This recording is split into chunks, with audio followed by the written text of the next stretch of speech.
All right, good evening. It is Wednesday, June 11th at 6 p.m. and I'd like to call to order the Keizer Planning Commission.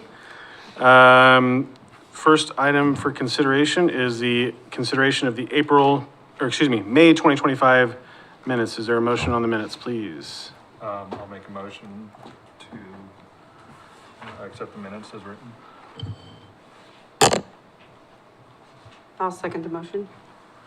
Okay, so there's a motion by Commissioner Witters and a second by Commissioner King to approve as presented. Any discussion? All those in favor signify by saying aye. Aye. Aye. Any opposed, say nay. Motion passes unanimously with 3 absent. Let's see, we got appearance of interested persons, and we have somebody signed up. I'm very excited. This is a rare opportunity for the Keizer Planning Commission to have somebody come forward and talk about stuff. Looks like Caleb Folsom. If you'd like to come forward, please state your name and city of residence for the record, and you have exactly 31 seconds to state your business. I'm kidding. All right. What? 5 minutes? I mean, that's normal. Yeah, typical 5 minutes, yeah. 5 minutes, all right. Yep. Caleb Folsom. I currently reside in Jervis. I'm a builder and developer here in Keizer. And I think, make sure your mic's Oh, close, because sorry. otherwise the sound guy comes out and tells me I'm not doing my job right.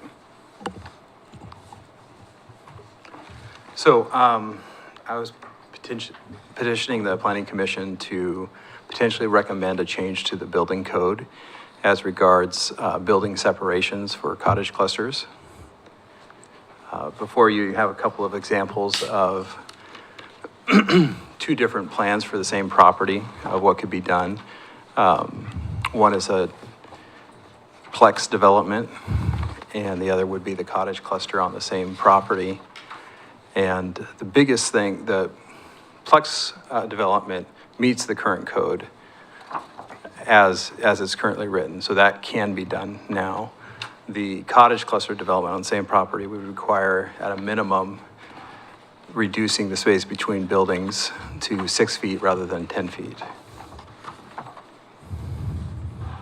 So let me just clarify, so this is the cottages, right? Correct, And this is the plexus. correct. I'm just basing that off the fact that this one says cottages and this one says nothing. So I'm using deductive logic. Okay, carry on. Thank you. So at the last meeting, I spoke to a few of you that I could catch, and you encouraged me to come and give you a visual representation of what I was talking about. So that's what I'm here to do. Okay.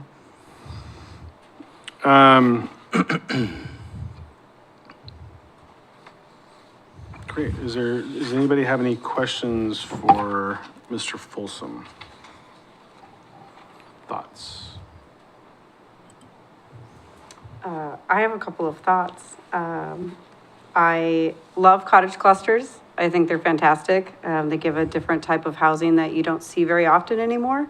I think it creates a sense of like small togetherness communities without having to follow the apartment or, quadplex design.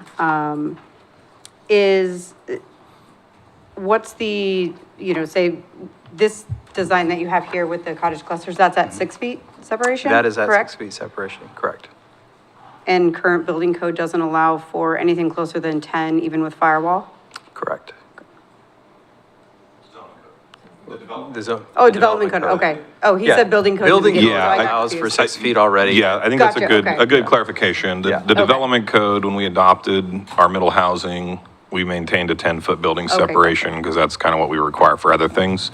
But I do believe that the building code would allow you to go down to 6 because it's normally a 3-foot and a 3-foot, so. Okay, that's where I was confused, because you said building code, and I was like, oh, okay, that's fine. I'm sorry.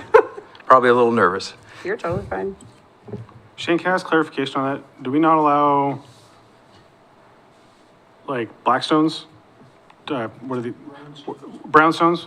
Blackstones. I have a blackstone. I want to live in a brownstone, sorry. Yeah, like attached? Yeah. Row houses, yes, 100%. We allow 0 lot line. I mean, a plex, most of the plexes we're seeing built are townhouse style. They're regulated in the building code differently, but that would be, we call them duplex, triplex. Cottages are a different housing type altogether. So, we require like a accessory building to be at least 6 feet away from your house. But then when you're doing dwellings to dwellings, So, we chose a 10-foot. go ahead, did you have something? Not yet, I don't think. You're working it, you got more? No. This is, Shane, what is the, I mean, how difficult would it be just to add it into the current code amendments? I mean, I don't think we're changing the cottage cluster section. Just the setback specifically? Yeah, the building separation. Yeah, I mean, we're not touching that section of the Yeah. code at all. So I mean, Okay. it would probably be something that we would need to do in a future process if that was what planning commission wanted to move toward. Is this something that gets brought up often? I'm obviously new to planning commission, so I'm not sure if the cottage cluster setbacks or things like that gets brought up often. It never has. I mean, Caleb has been talking with our department. He's done a couple projects, or at least one project in town. He's talked to me about a lot of projects in town. So yeah, this was a property that he talked about. I mean, there's a few things, like one thing I have to caveat, and this is not, I'm not being argumentative. Caleb and I are good. Like we talked to each other today. And I asked him, are you coming tonight? And he's like, yeah, I think so. And I was like, okay. So like, with bro, his you're two, the dude. with his two proposals, I'm going to say that like these have not been reviewed or through a process with the city of Keizer, right? So I'm not saying Caleb is wrong, but I am also not saying that this is 100% accurate because there hasn't been a partitioning of that lot. It's a single lot right now. So either way, with either of these development proposals, he would have to partition because we also have a cap on a total of 8 cottages per lot. So right now, the proposal with his cottage cluster development is one that actually he and I talked about a lot and said, well, actually, we like it as one. That is kind of cool. If it was partitioned and we called 2 separate cottage clusters, yeah, that can still meet the spirit of what the code says and hit the black and white writing for that. But that already is kind of a little bit outside of the scope. I think historically, what I've told Caleb and others who've asked questions about, hey, I want to get changes to all things middle housing, I said, ouch, I'm not going to be the guy to bring that because we went through like this arduous year-long process with planning commission who did a lot of work, and there was direction given by planning commission that we were going to do what the state was absolutely requiring us to do because we had to, and then other pieces we made choices. And one of those areas that Planning Commission had expressed concerns to me was in that cottage cluster realm, because cottage clusters can be pretty large. We had to allow them, State said you had to allow a 900 square foot footprint. You have to allow 2-story. So like and I believe these cottages, I'd let Caleb say it, like I don't think these cottages are 1,800 square foot homes. They're quite a bit smaller, right? They're like a 500 or 600 square foot footprint. Footprint? Yeah. Yeah. So, I mean, so it is hard, right? So it's like it's one of those things that when we went through the process, I mean, Caleb also came to city council. City council said, hey, maybe you should go talk to planning commission. You know, I mean, it's one of those things where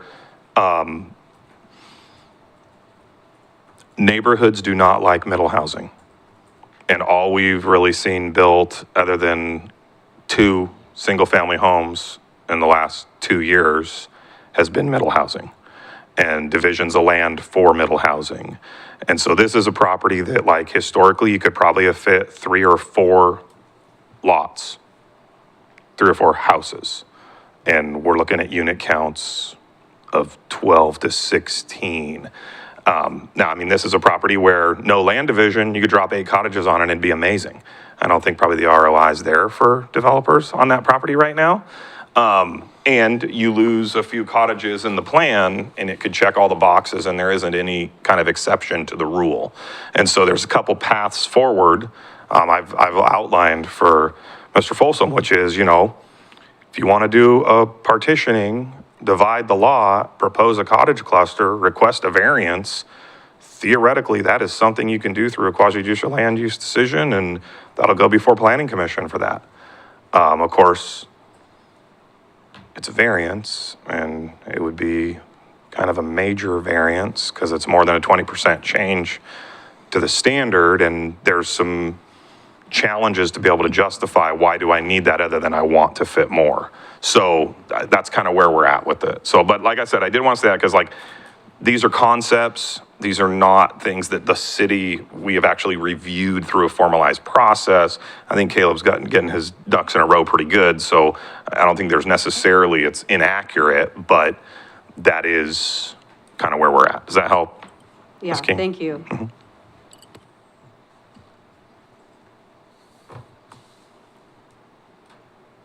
Did you formulate your question yet? Well, Yeah. so just for my clarification, are the plexes currently allowed on this lot based on its size and zoning? Well, plexes are allowed anywhere. What I don't know on this particular proposal is what exactly the net areas are. I was just doing some real quick math, and I think they're probably all right, but without like a survey drawing, I don't know. In Keizer, if you have a 4,000 square foot lot, you can place either a single family home or a duplex. 5,000 square foot lot, you can place either a single family home, a duplex, or a triplex. On a 7,000 square foot lot, you can place all of those, or you could do a fourplex, theoretically. Now, again, you have to find a footprint that fits and all of that, and that is a net area calculation. This proposal appears to be an access easement to serve the 4 lots. So that access easement and turnaround area does not count towards the lot areas, so you'd have to subtract that part out. I assume you've already kind of done that. I haven't looked at, I mean, that's why when we approve partitions, we require the surveyor to create a plat that shows us gross and net area calculations.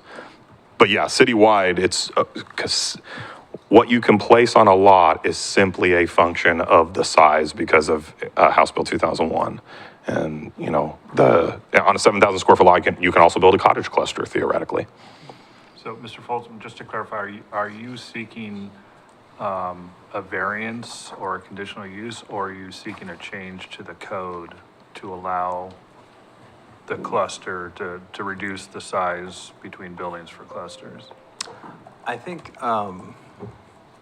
a more direct approach would be changing the code, because I think that it's probably what's holding up building this kind of housing in town. And I think you would see more of it, and it is a little less intrusive than a plex. It's a little less imposing. It fits into a neighborhood. Another name for this kind of development is pocket neighborhood development, and that's kind of what it's meant to be, is it kind of fit into the neighborhood a little better. That was my intention on this one, because around this property, there's a parking lot on one side in the church and single level homes on the other side. And I was thinking, okay, cottages will be great. They'll kind of lower that profile, bring it in, create more open space, more green space. And it'll be a little nicer for the neighbors and for the residents as well. But it just, to Shane's point, there's an economic barrier there too. If you can't get a certain unit count, it just doesn't make sense.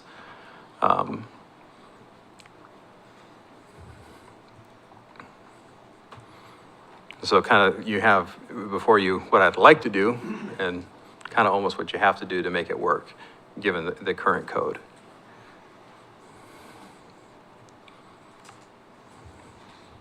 So, you've generalized the ask. What's the specific ask? If it were Christmas and I could get whatever I want, I would say eliminate both the 8 unit cottage cluster requirement and the space between the buildings. Realistically, not trying to change things too much, the 6-foot separation would still allow me to move forward with the cottages as drawn, but we would have to do the partition. In order to do that, we'd still have to go through that process. Other cities are already in that 12 to 16 range on cottages, and it's allowed without a partition. Salem is there, I believe. Last time I came and spoke to the council, I had said 12. I misspoke. There was, since then, I've learned that there actually isn't a limitation there, like I thought. And where? At 12, there isn't a cap at 12 in the city of Salem. Well, I'm not really you were- super concerned or Yeah. worried about what the city of Salem is Right. doing, but. Just by way of example of what. Yeah, no, I understand. Yeah. Okay. Commissioner Lopez, you have any questions or thoughts? No, yes, but nothing concrete.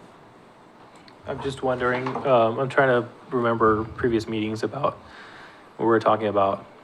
I'm trying to remember 900 square feet doors, or a bunch of them, that presentation we had about just filling with, Oh, yeah, the density requirement, yeah. yes, the density requirement, that's, It's only like 9,000 units in a two-square That's what block it area. was. It's not that big of a deal. so that's what. Totally reasonable. That's where I was just trying to wrap around if these became available, if it would alter that, if, not alter, but conflict once we start taking land and start making it like this, and then we still need to find a place to put all those doors that they wanted us to Yeah. do. So that's where, nothing concrete, nothing against, yeah, nothing specifically with yours, just kind of bringing it together. I like it. I mean, I grew up in a similar place, you know, to neighbor across and play area in the middle. I loved it.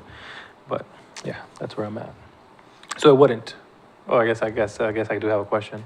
If those density, numbers became a reality, we had to do them, would places like this take away from those? I mean, short answer is probably no. Right. And so with middle housing, and this is middle housing, right? This is not multifamily housing. This is not mixed-use zoning. It is residential, single-family zoning with like 50s construction, right? So like 312 pitch, 412 pitch roofs, little short houses mostly. It's right next to John Knox.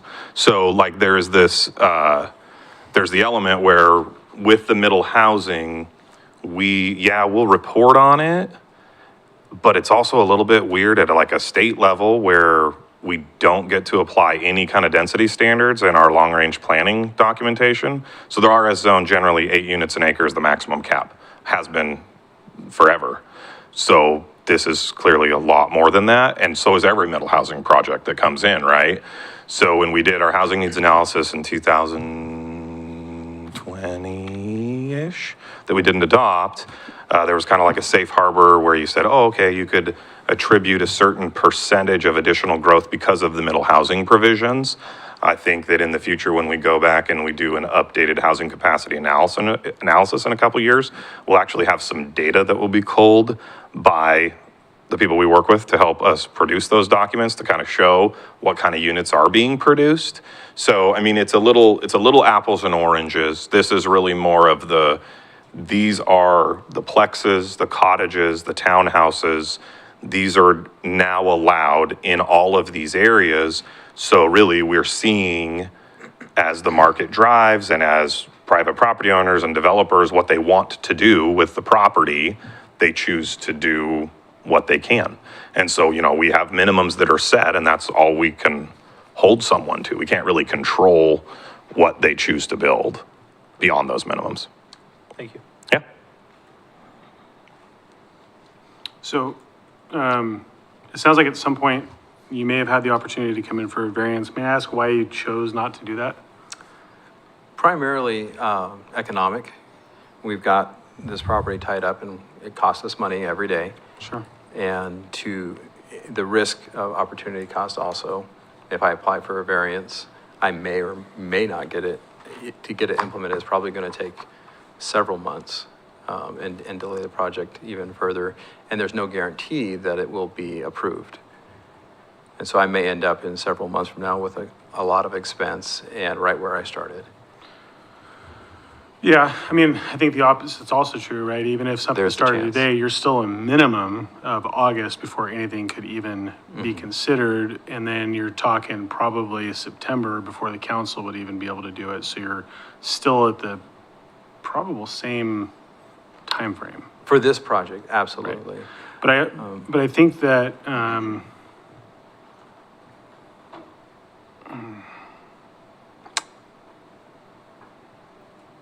yeah, I think the concept's interesting. I mean, I think this is one of those things that's conceptually really hard because I remember going through the River Cherry Overlay District process. We did a lot of really good work there, and I think we accomplished a lot of really good goals. And then we went through all the House Bill 2001 stuff, and I think we did a lot of really good work. And one of the things that always comes to the forefront of at least my thinking is the net impact on communities, right? And one of the reasons that this body chose to ask council to change the way that the business of the planning commission happened was because, and I'm going to use this term, and please don't take this offensively, if you're going to break the rules, you're going to come ask for permission. That's why we brought all variances to the planning commission. Because as a community of greater than 10,000 people, basically, House Bill 2001 opened up all middle housing and took the opportunity out of the hands of the neighbors to be able to comment or participate in anything that happened in their community.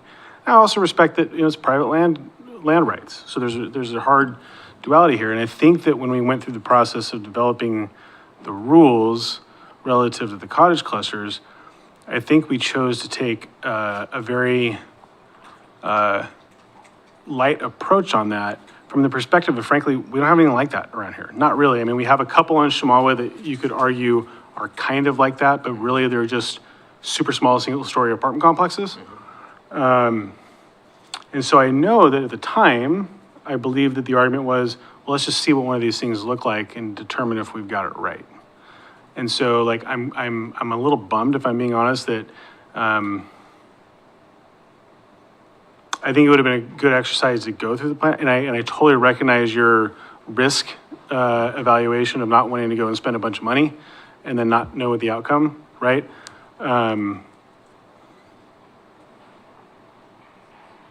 I just don't know at this juncture that we're going to be able to accomplish anything for you on this one project right now.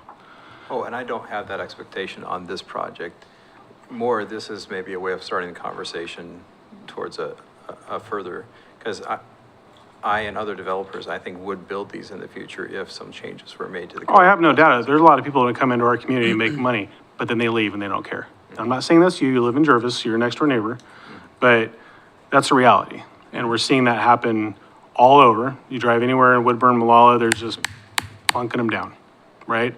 And the only thing that's getting impacted is the communities. And I think that I'm all about business and I want people to be thriving. We know we need a lot of housing and stuff like that, but there's also a responsibility that we have as policy recommenders to our neighbors, to the people that we get to see in the grocery store, to make sure that we're bringing the right things forward. I think this has some merit. I think we probably have to talk to Shane a little bit about what this looks like. I can't make a recommendation right now as whether or not I would say, yeah, Shane, this is the greatest thing since sliced bread. Let's bring it back. Let's get a text amendment rolling for August. I don't know that right now. They're the technical experts. They're the ones that are going to look at this. And maybe in this case, Shane comes back and says, you know what? Hey, really, there's not going to be a lot of opportunities. We're going to see 50 of these plunked down. But if we create the allowance, it might allow for 2.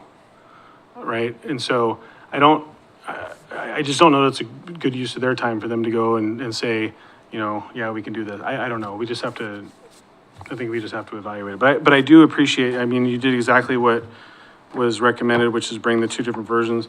This is an attractive option, I think. I think that I think there's additional conversation that could happen. So I don't know that we can actually take formal action on anything tonight, but I think we definitely need to have some additional conversations with Shane on it, so. Okay. Any other thoughts or observations for Mr. Folsom?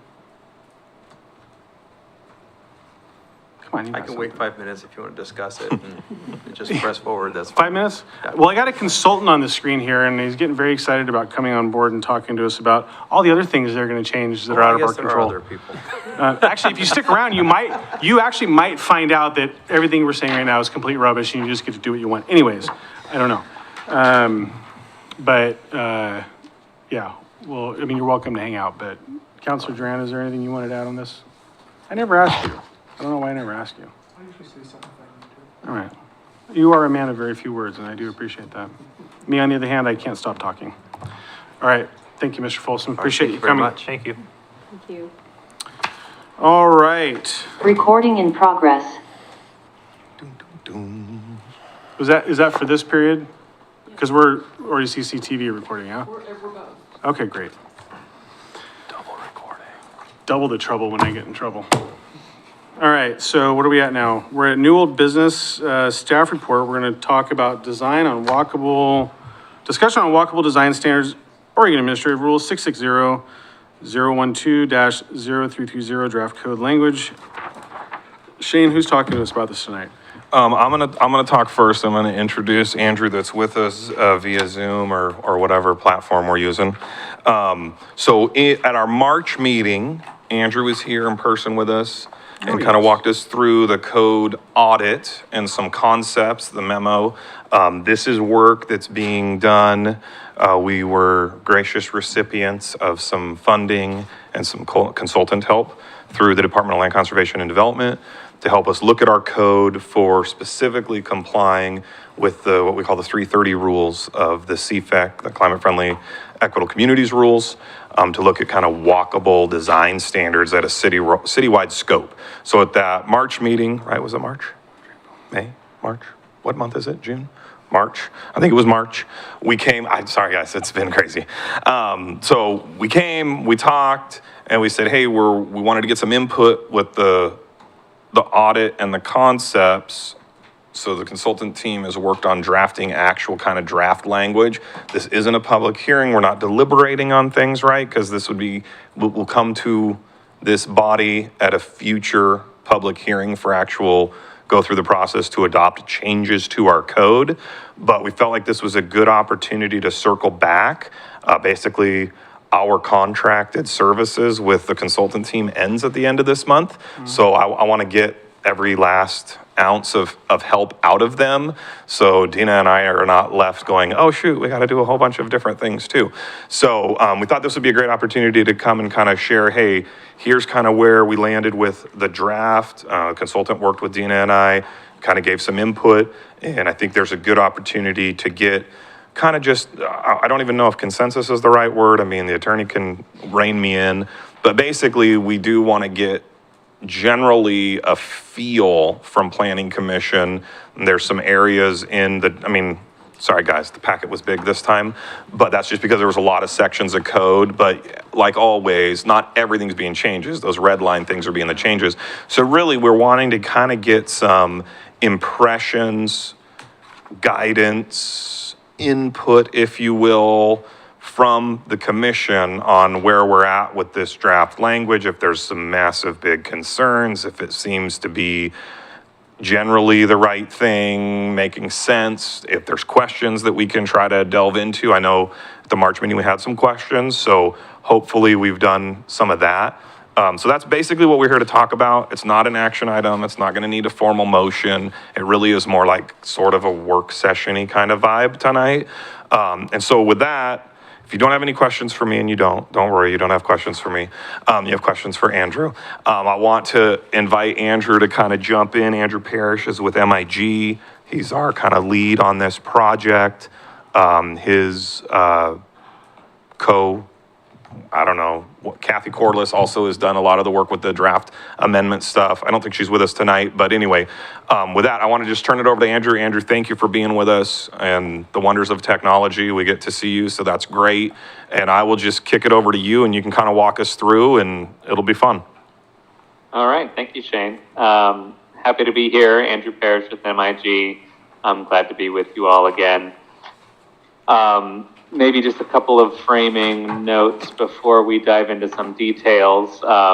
So we met earlier this year. We talked generally about the audit that we did that compared the City of Keizer's development code to the model code the state put out. But generally speaking, with this round of development code suggestions that the state has. It's not like the Model Housing Code. It's really each community has the ability to say this is how we meet these requirements, and their requirements are generally you have appropriate locations for walkable communities that can let people get around without a car where it makes sense. So we took your feedback, we took staff's feedback, and we prepared a series of code amendments that you see in your packet. They touch on the following items, or the things we're going to talk about are applicability, residential zones, mixed use and commercial zones. There's some items for street standards. There's kind of a bucket of other recommendations, and then there's the definitions. And so I'm going to try to highlight a couple of things that I think are important, and then pause for discussion. If there's anything that you have seen in the packet or questions you have about the material so far, we'll stop there and have a discussion. Generally, there are two like broad categories of things that we're talking about, and there's kind of a Venn diagram, which is why I put the circles here.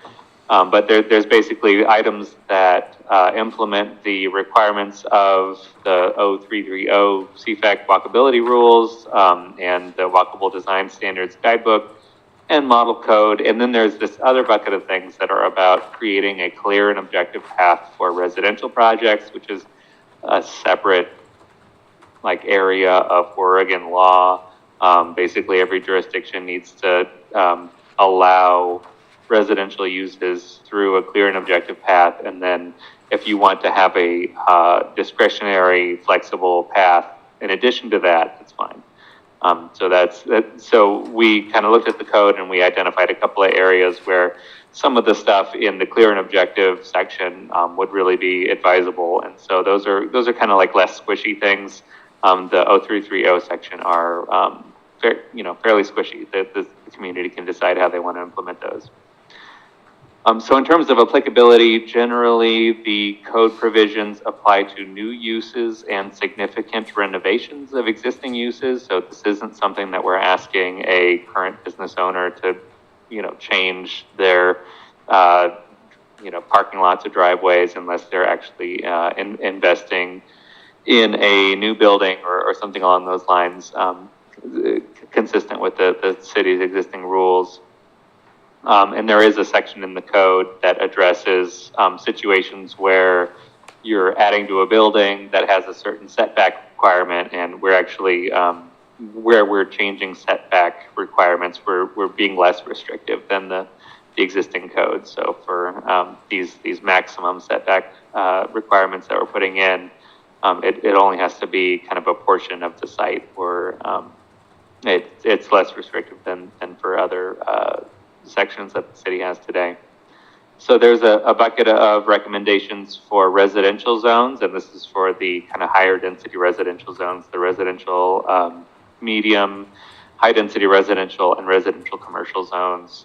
And that is adding maximum setbacks and altering the non-residential minimum setbacks for buildings in those zones, adding a section about where the primary building entrance needs to be, again, oriented towards kind of sidewalks and streets rather than towards parking lots, and industrial uses are exempt. These provisions don't apply to any industrial uses that might be allowed under I think the residential commercial zone has some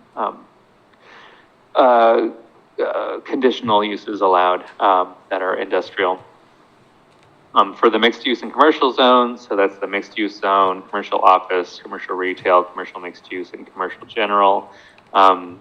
There are the state's model code recommends prohibiting drive-throughs. We've said, okay, we're going to allow them as a conditional use with some provisions that say you need to be able to access drive-throughs, as a pedestrian, not just in a car. There's new language about parking lots needing to be at the side or rear of buildings. There's a maximum setback for these zones so that we get more buildings closer to the street. And again, industrial uses are exempt. So I'm gonna pause here. I can pull up the packet that you have on screen here and use kind of those pages if you want to look at the actual underlined strikeout language. But just with the things I've talked about so far, what's the, level of agreement or disagreement in the room about this bucket of things? Commissioners, any questions for Andrew on this particular part?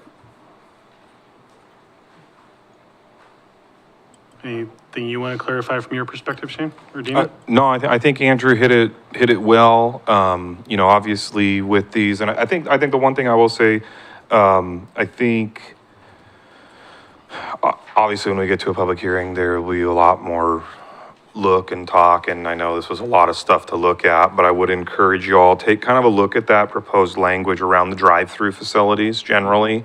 One thing I wanted to kind of highlight or point out, as you know, we had a public hearing last month here that will go to council this next week for a public hearing on looking at as kind of a specific area where we said, hey, drive-throughs is a conditional use.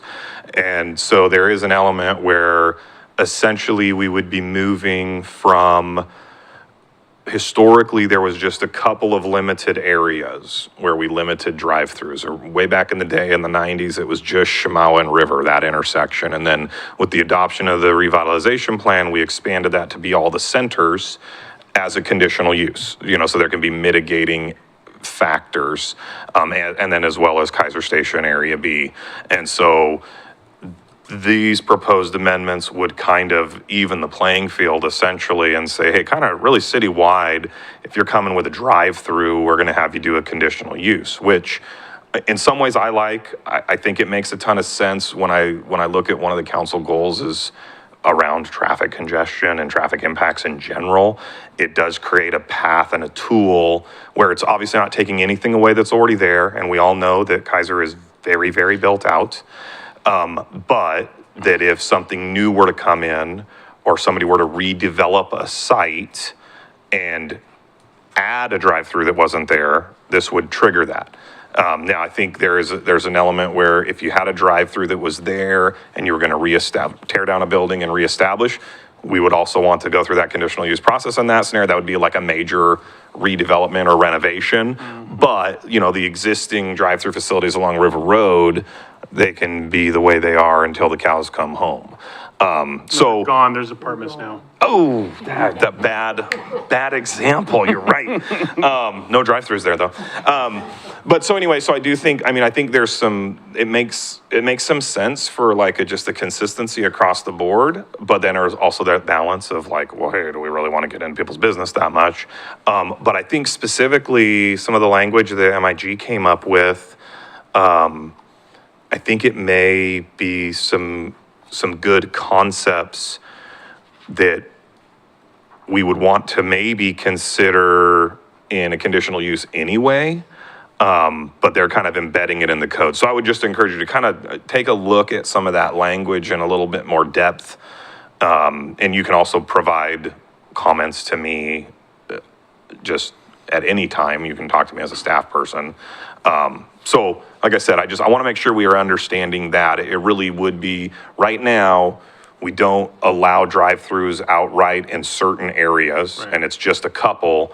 This would basically say, hey, pretty much everywhere, you put in a drive-through, you're going to be going through a conditional use. So a little bit more scrutiny on how that traffic's going to function and stuff like that. So, Andrew, correct me if I'm wrong or if I misspoke there. That's what I read in the the Yeah. conditional use pieces under that section. That's what it says, yeah. Andrew, do you have more? Sorry. I do, yeah. Well, I let's have more. keep on chugging along I then. can go ahead and keep going. Please. Other items that are recommended for amendment include street standards. So the model code is kind of big on prohibiting new cul-de-sacs.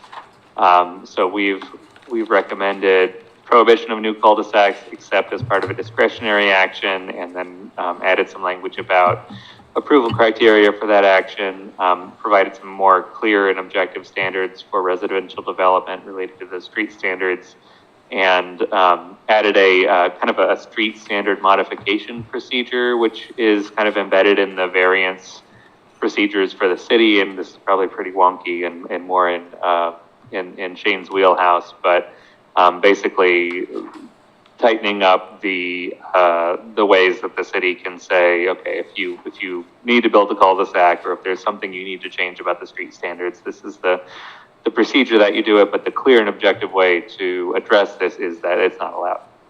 And so that checks the box for the state, and then the city can work with developers to get that kind of discretionary procedure as needed. There's a couple of items related to off-street parking and loading. updating the bicycle parking requirements in the table in the code there. And then there's a section for large parking lots that's required actually in another section of the code, which I think was put into place under CFAC, which is, it's kind of a big chunk of new language for large parking lots, but it has to do with making sure that there's enough trees, making sure that the heat island impacts are at least identified and addressed by the city in some way. So we provided some language there. And then under the land division section, we've made some changes to block lengths and perimeter requirements. This is a lot of what we talked about back in March.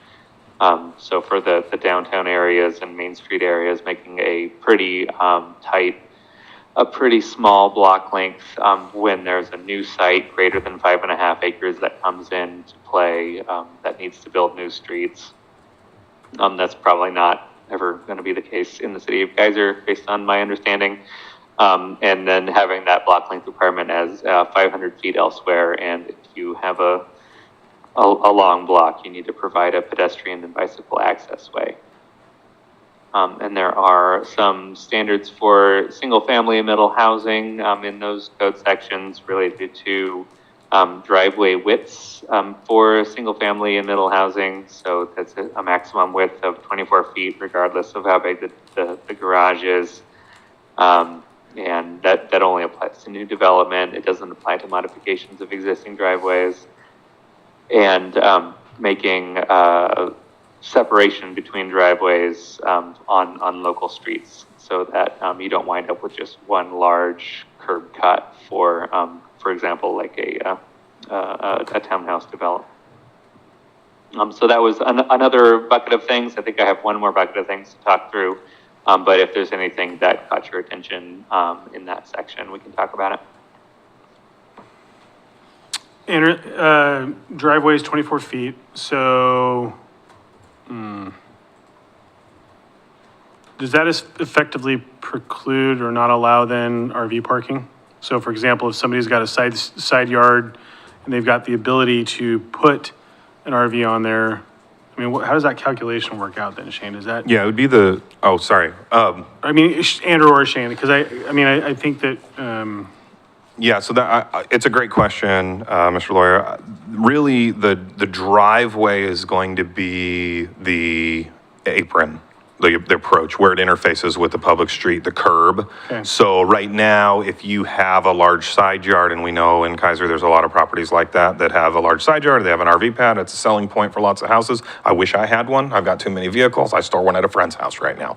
So yeah, it's awesome. But so if you were to go into your site, the driveway approach would be what that regulatory element would be onto the private property. You could still have an RV space on the side of your house.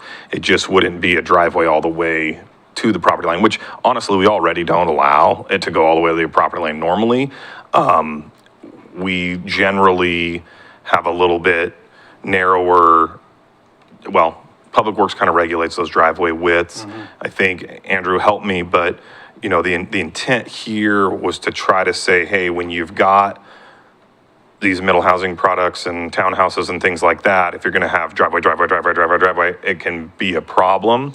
So, hey, you could put two together and kind of have a shared one, but then have a bit of a gap. So theoretically, there would actually be enough room to park a car in front of your house as opposed to blocking a driveway.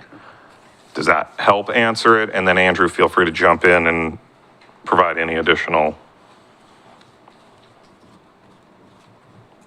Yeah, that sounds right. And I'm looking at the actual code language here. I think, yeah, that 18 to 24 feet is the separation that you would need to have, again, in order to have vehicles parked kind of in between those driveway curb cuts. So it doesn't have to do with how much parking you might have on a site. It's more if you're going to have a series of homes next to each other, you need to have some amount, you need to reserve some space for on-street parking, I think is the intent. Andrew, from your perspective, have you heard any evidence, actual or anecdotal at all, about concerns about on-street parking and the potential adverse impacts to stormwater? Because I think to me, it seems logical having been the Watershed Council president for a decade, that the more stuff you put on the street, particularly older cars and things of that nature, the more probability it is that you're going to create unintended impacts to the stormwater versus if it was parked on somebody's own property. I guess I haven't thought much about it, but if there's an older car in a driveway versus an older car on the street, I think they're both, draining into the same location, right?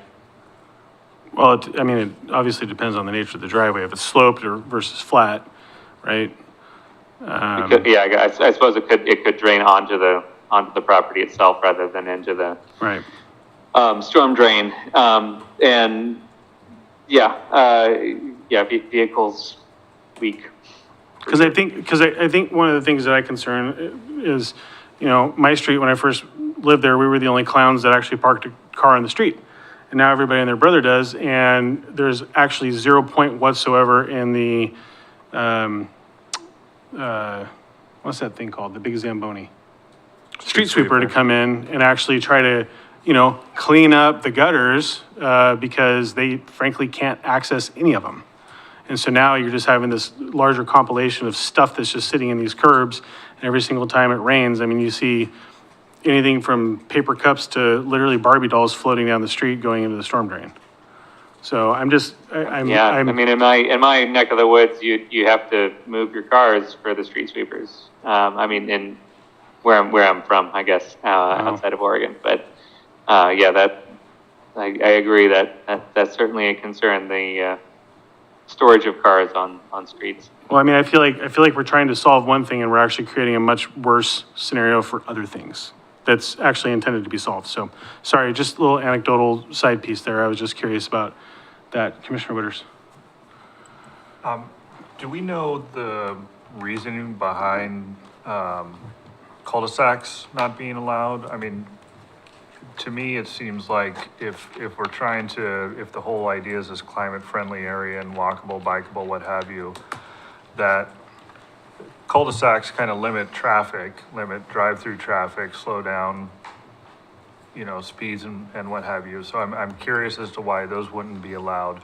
Plus, obviously they're probably great for filling in some of these little, these odd-shaped parcels. And without them, I would assume if we're going to try and get this density requirement, we've got to fill in these gaps. We're going to end up with either access easements or flag lots or something like that. So I'm just curious what the reasoning is behind that.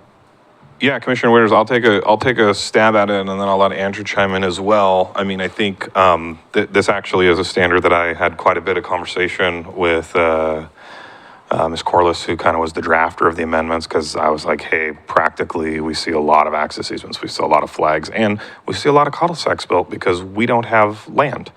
One of the issues was with the code audit, I won't call it Shane's magic wand, but with many subdivision and partition applications, I may have been being the judge and the jury for when or when not we would allow a certain street type, right? Which isn't necessarily a clear and objective standard, which is kind of one of the issues. So kind of that could be some pause.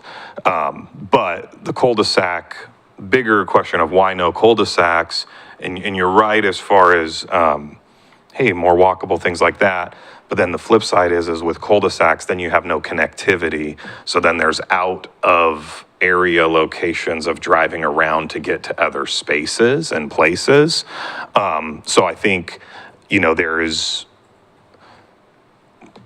the proposed language, it does kind of create this, hey, you can do a modification through a process to still put in a cul-de-sac, you know, outright it says no, because that's kind of the recommended kind of state code language.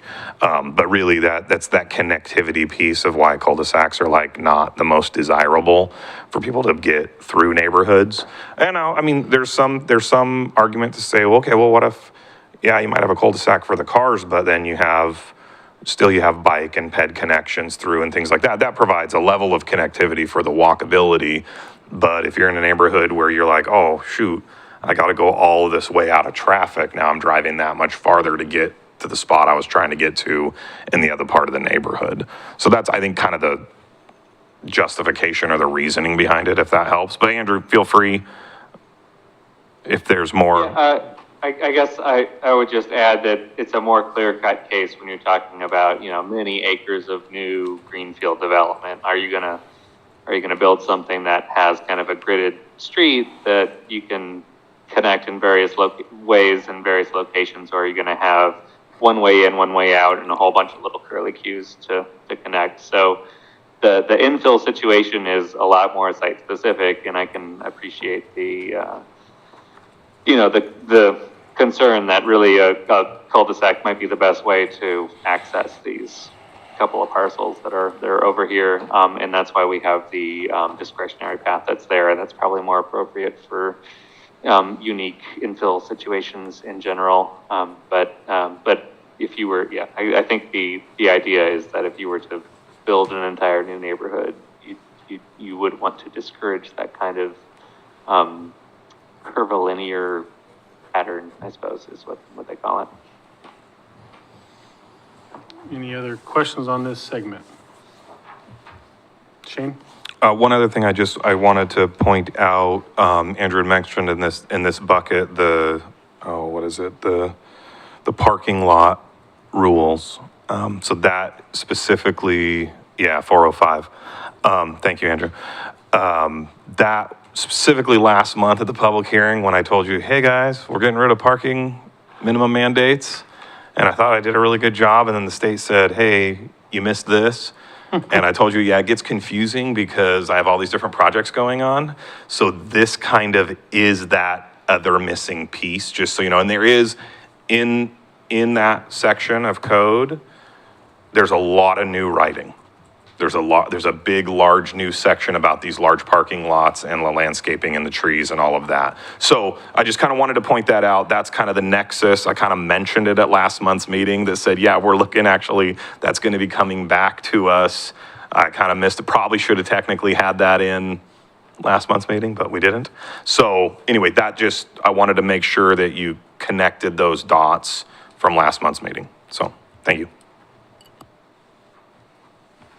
Maybe I'll just mention that there are a couple of different ways to comply with that specific requirement. So maybe Shane, you and I can talk about that. I think what we've included in this draft is the model code language. City of Grants Pass seems to have done something that's smaller. Like it seems to be a more straightforward approach. So we can talk about that. But just to round it out here, there are a couple of other recommendations in the materials there. So development standards that apply kind of broadly. That's ensuring that primary ground floor entrances are oriented to the streets and they require walkways. If the buildings are far away from the street, they require walkways to connect them to the street. And there's standards for drive-through facilities, which we've touched on. And then there's those variance standards that we talked about. So a modification procedure that requires a variance. There are specific decision criteria, and it's a type 1B review, which is a process that you can appeal to a hearings officer. So it's a fairly low level of review, at least from my perspective. It's not like a planning commission or city council. It's not a legislative type review. It's a kind of a more narrow review. And then there's a couple of definitions that really help the other sections of the code explain exactly what they're talking about. So access way, pedestrian connections, primary building entrances, and walkways. So that's the whole gambit of recommended code that we have provided.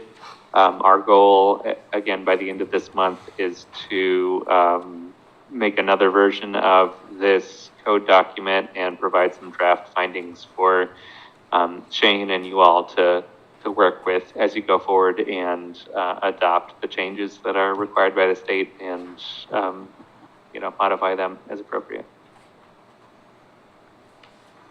Any thoughts or questions or comments for Andrew on this section? I think one thing that I would be curious, and this is maybe just a selfish, Shane's being selfish, but I kind of was curious on page 75 of the packet. That's kind of in the design standards that specifically talks about drive-through facilities. Mm-hmm. And that would be something, so this is kind of where we're proposing some actual kind of standards of, hey, you're doing a drive-through, these are kind of some of these pieces to maybe make them a little less auto-centric. And I just sort of wanted to highlight that one for Planning Commission to kind of maybe chew on just a little bit in the moment and see if there's any big concerns on it, if it kind of resonates, if it makes sense, if there's questions on that or things like that. I think, it might demonstrate an indicator a little bit on when we're talking about auto-oriented uses, kind of here's kind of a standard of what we'd be looking at with these future things. And anyway, that was just one of the ones that I think is, I wouldn't mind hearing some input or feedback from Planning Commission on that specific section. If you have any. If not, if it's great, that's great. So. Ask the question again, but simplify it. What do you guys think of section G that starts on page 75? Is that better? You're better than Copilot. I guess the question, I guess Andrew does need to stick around, so that's good. Well, okay, there's a reason you're asking, which to me sounds like there's maybe a way that Shane or Dina might interpret it a little bit differently. So what are you seeing that you're wanting us to see potentially? I like that you think I'm that calculating. No, it really is. So this was something we had some of this draft language we were working on. Mm-hmm. Okay. I hadn't spent a lot of time with it yet. Last month's meeting, we literally talked about drive-through facilities. Right. So this is one of those where timing-wise, the question is, because at last month's meeting, Planning Commission did express some concerns and some interest of the drive-through facilities, and we talked about are there other things to mitigate, and are there certain ways that we should approach it? Are there some standards?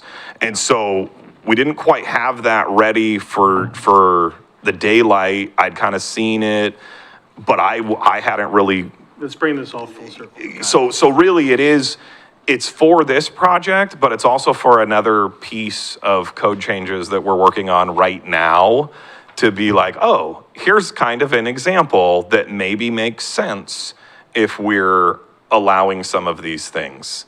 Yes, there's a conditional use process, but also there's just straight up design standards that anybody's going to have to do. So I guess the question is in Planning Commission's mind, does this kind of language help with some of those? I mean, Planning Commission still made a unanimous recommendation to council to move forward with the text amendments, but there was definitely some concerns expressed from the dais of we're not sure. And, it's hard because, okay, we're going to depend on future master plan amendments and future conditional uses, but also we're opening up the box to say this is now allowed where it wasn't allowed before. So that's really what I'm looking for is okay, here's some language that's proposed that kind of helps a little bit, or maybe helps a little bit. Does it do enough? Do we need to flesh out more? Does this seem like a right size for the general? That's kind of what I was looking for. So what's the EG zone? I don't know if I've ever heard of EG zone. Keizer Station. Got it, okay. I just don't recall ever seeing EG. I don't know why. Anyways, so to simplify this in the most Barney terms possible, if you're gonna have a drive-through, you have to have a pedestrian walk-up version as well, which also then requires some kind of bicycle or other mobility device access as well. So essentially you end up with 3 throughs. Yes? So a drive-through, a walk-through, and a bike-through, or, I think the walk and Right. bike facilities could be combined for sure. I think yeah, so I mean, the idea would be not solely car, the only way to get served. I mean, in my simplistic mind, and it's hard, because again, there can be some problems with this, right? But most restaurants have it, right? They have a bike rack outside, they have a lobby inside, you can go in and eat. but if it's drive-through only, you have to have. Drive-through only is drive-through. So like coffee kiosk that has no ability to go inside, that would be kind of the clearly just purely auto. Now, Dutch Bros, they've got their walk-up service window. There might be a little bit dangerous at times, but it does get used by the high school kids, right? So I think that, yeah, that's where, Oh, hot now. Sorry, I got confused. come on. Yeah, now you're dating us. 29-cent burgers. That was the best. Decades ago. I loved it. Yeah. I suppose the intent would be you don't have to walk, you don't have to stand behind a car and then walk towards the window behind the car if you're trying to get your Taco Bell or whatever it is.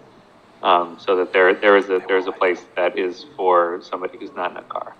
And that the vehicle service areas and stacking lanes don't impede on other, ADA parking spots or EV charging stations, I think is in there.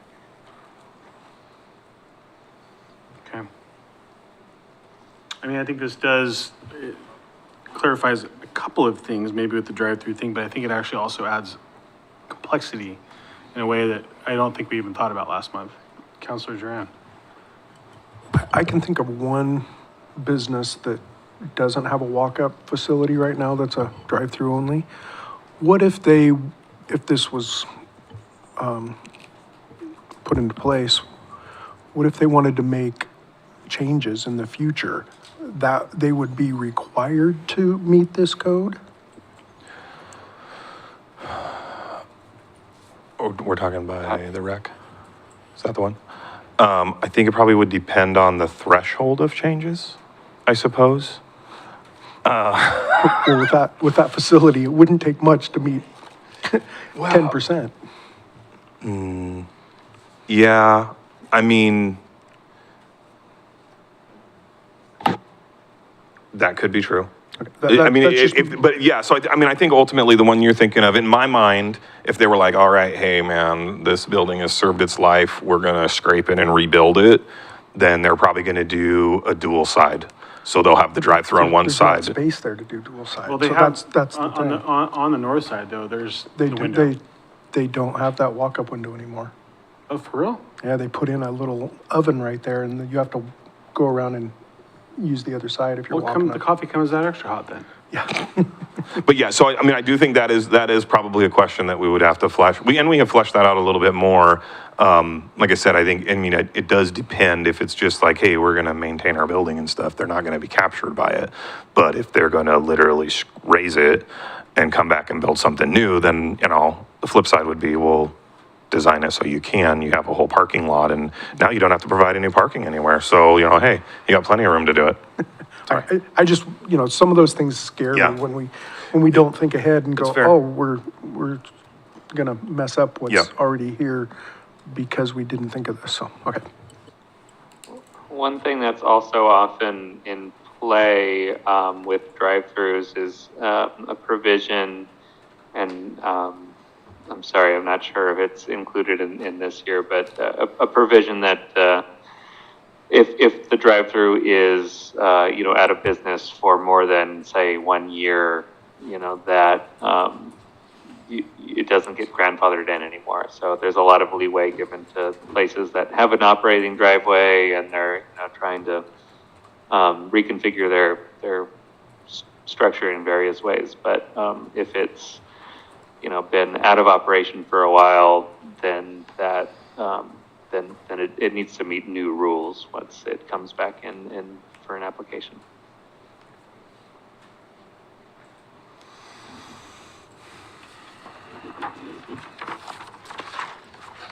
Not to sound smart alecky or snarky, but isn't that the whole point of this, is to make drive-throughs more difficult to put in, and, Absolutely not. We want walkthroughs too.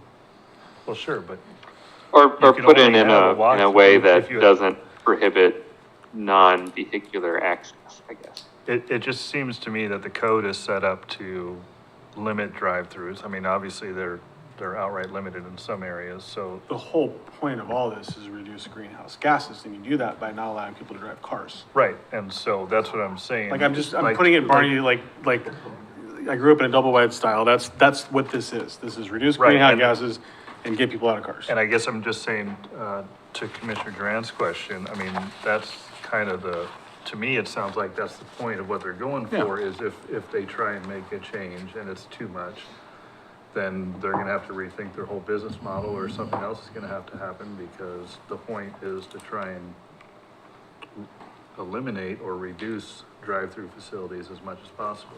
But what I'm thankful for is we have Dina and Shane, who are really, really good at letting them know, hey, you're gonna get to this point, and this is what's gonna occur. Whereas other communities probably don't have the benefit of these two professionals to help make sure that people understand the limitations of what is and what can be.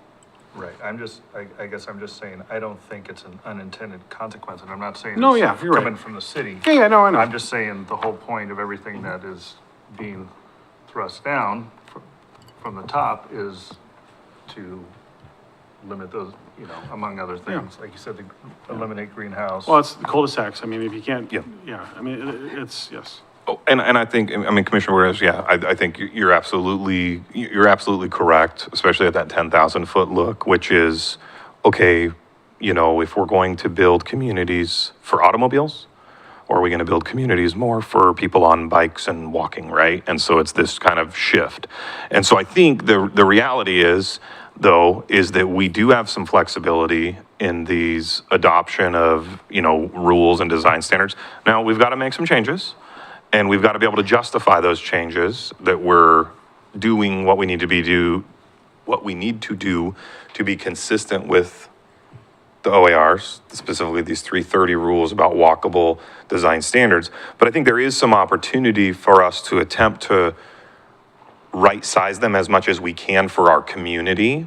And so, I guess what I kind of am hearing is that, like, there's maybe, from the planning commissioner's perspective, there might be some concerns on, like, maybe I and our consultant team, maybe that's what we need to do in this next draft, is drill down a little bit and make sure we really are clearly spelling out when certain items are going to be triggered. I'm kind of reading between the lines, but it seems like, okay, what is that trigger point and how do we want to define it? Is that, yeah, am I picking up kind of what's getting laid down? I think so. Like, again, to Council Duran's point, these unintentional consequences, Yeah. we need to make them as clear as possible. So if somebody does want to go in and make a change, Right. they're gonna learn of what the consequences or ramifications are, and they're gonna have that information available before they do whatever it is they're gonna do, rather than, coming into an uh-oh moment. Right. And Andrew, sorry, I'm going to put you on the spot just for a second, just with the way the conversation is right now. Maybe you can help me a little bit, because I don't know this off the top of my head. With a scenario like this, where we're talking about, okay, maybe there's an existing facility, they want to do modifications. Is there a hard and fast, the city shall apply this standard in only certain situations? Or if Planning Commission so chose, could they say, hey, this is for new construction, modifications or additions? Could they set a cap of when it would kick in?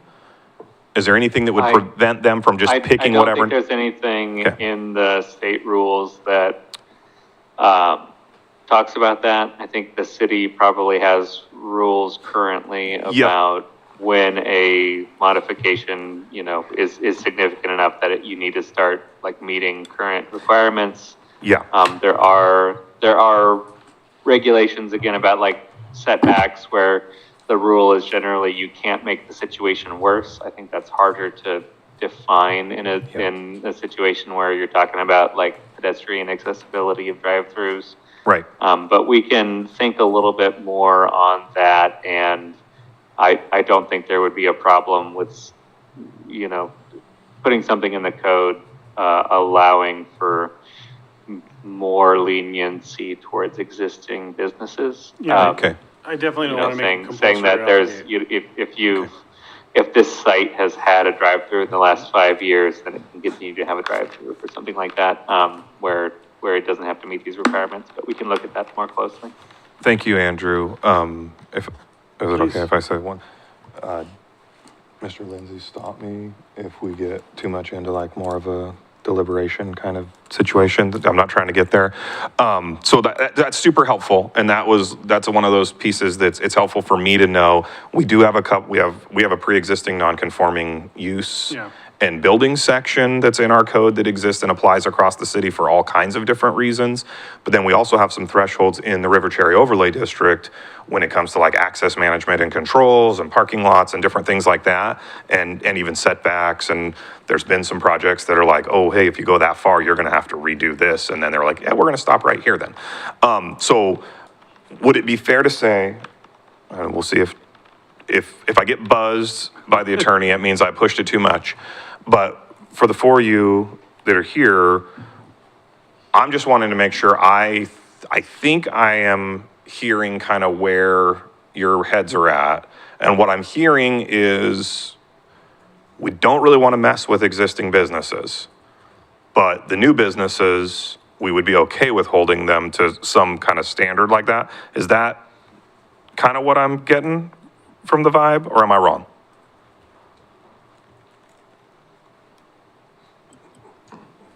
It's okay. Like, I mean, just say like, Well, I do agree with that, but however, I think that for existing businesses, if they're, say it's sold and somebody new buys it and they do, for lack of better terms, because all I can think of is floodplain right now, is a substantial improvement of, say, 50% of the market value of the existing structure or something like that, would that, I mean, I would think that would trigger some, a new.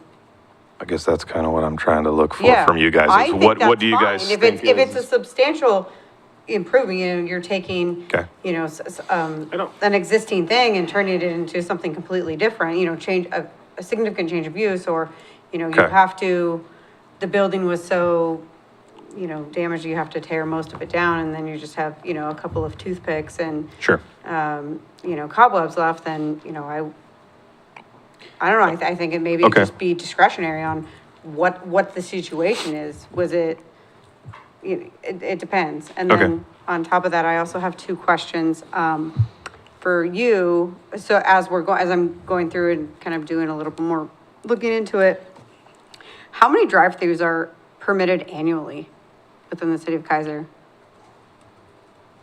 Like on average, do you think, in the last maybe 5 years? 5,000 or 6,000. I'm just kidding. Let's see. New drive-throughs in the last, I mean, it's hard. Keizer Station, we've had some activity at Keizer Station, right? So the two new buildings that are going up right now in Area D, there is a drive-through window on the end cap of one of those. Chick-fil-A was in the last 5 years. So if we're excluding Keizer Station, because. If we're excluding I Keizer believe that Station, we're it's- talking about brand new drive-throughs on River Road and the rest of Keizer. Have we done any? Black Rock, maybe? No, Black Rock was more than 5 years ago. Human Being was probably the most recent. So when and that was it used to be Hollywood Video and Blockbuster, but when it moved to the corner. The old Hollywood video, yeah. Yeah, so that That's probably the newest, not very often. I mean, that's, the reality is it's not very often. Okay. I mean, and that's just because River Road is so built out. Yeah. Now, there have been changeovers, like Sonic's gonna become something else soon. So there has been some of that. But yeah, it's not hugely impacting.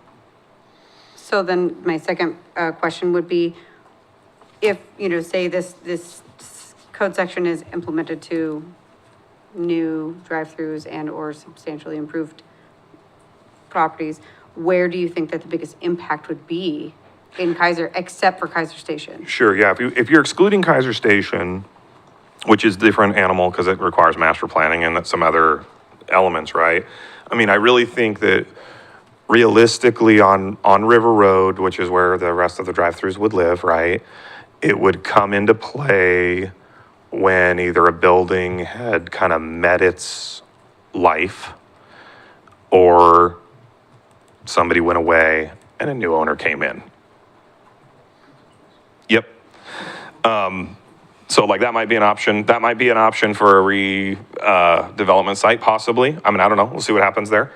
So I mean, I do think there are the possibilities. It's a little hard. I am not a real estate professional. I'm not an analyst of any kind, especially not like a market analysis guy. But, when we did our revitalization plan, we kind of looked at River Road. Now that's going back to 2018, so it's already a few years old. But one of the pieces that we did look at there was, what are the likelihoods of seeing massive redevelopments on River Road? And essentially, at that point in time, we did kind of do a market analysis light and said, hey, most of these properties are they're still pulling a pretty good ROI for folks. The properties are getting older, but they're not old to the phase of we're having to invest millions of dollars to keep them going. It's like, so it's that balance of when something gets to a point of, okay, it's going to cost me a lot of money. So now, since it's going to cost me a lot of money, I might as well spend really a lot of money so I can make my money back, right? So it kind of did talk about the fact that probably we're going to kind of sit in this window for a while, but we're getting at kind of the leading edge of some things are going to start redeveloping over the next 10 years, the next 15 years, the next 20 years. And when they do, these kinds of things could theoretically, I think, have that maybe an impact, or it would require at least some more creative site designing. You would see situations where, if a building that sits way back from the street and has a massive parking lot out in front, and it's like time to scrape it and raise it, now you're gonna see the shift to like, we're gonna bring the building to the front and have the parking on the side or the rear. And if you're bringing in a drive-through, you're gonna screen it and you're gonna have your stacking off-site. And, so that's, I think, where we'd see it. Okay, and. So not it wouldn't be like this immediate, like, Yeah, it doesn't sound, at least Probably from not. this discussion, that it's going to be a significant impact to, what we have now and, what's coming in based on the one questionable drive-through in the last 5 years. Yeah, I mean, So I'm just trying to gauge Yeah. on, the level of impact that this could have potentially on future development and future changeover. yeah, I mean, clearly I don't have a crystal ball here sitting in front of me, but, yeah, I think from the historical, it's not like we've seen just a run on drive-throughs everywhere in town. Just one maybe other thing to throw in there, if you're no longer requiring any or the same level of parking for existing businesses, that if a business were to turn over, that might free up, some of that parking lot that's in front of these existing businesses, so that they might say, oh, maybe we can put some kind of small drive-through facility up there, like another coffee kiosk or something like that. And in those cases, they would be required to, have these pedestrian walk-ups, et cetera, so that that might be another place where you would see this come into effect.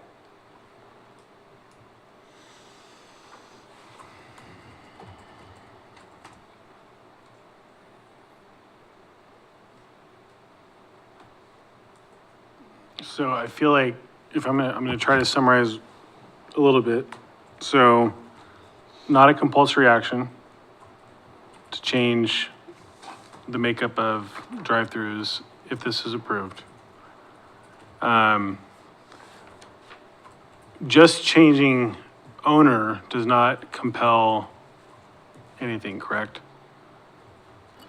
In my mind, no. I mean, it truly would be more what Ms. King spoke to, where you got like substantial improvements happening, or you've got complete change of use where you didn't have a drive-through before and now you want to propose one. That's like, that'd be new.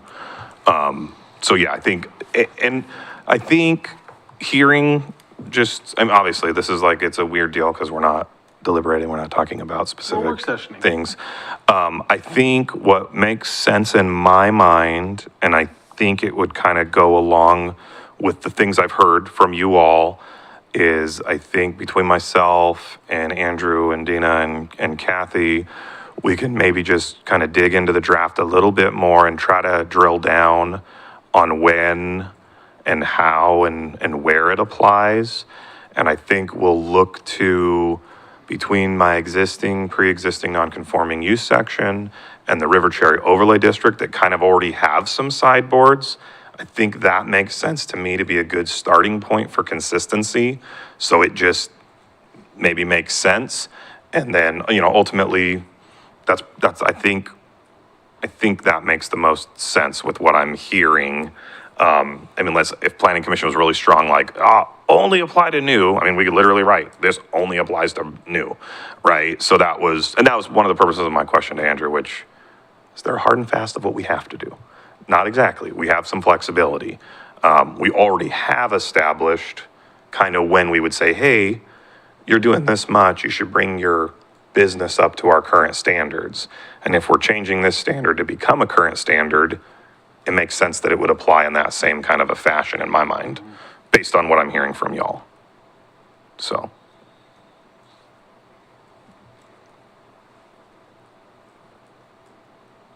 You're thinking real hard down there, Commissioner Lopez.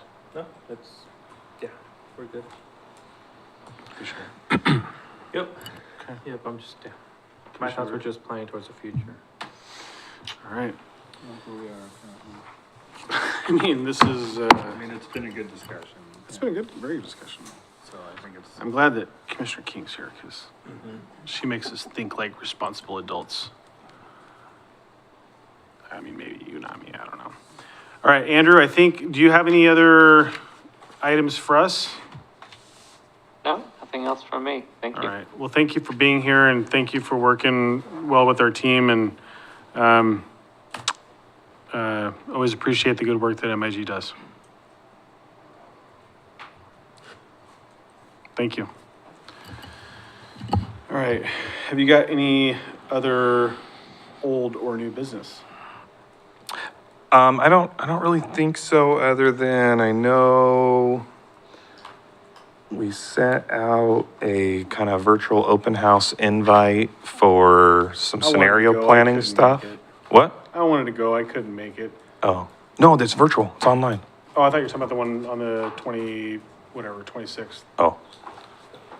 But no, there's so right now oh, look at that.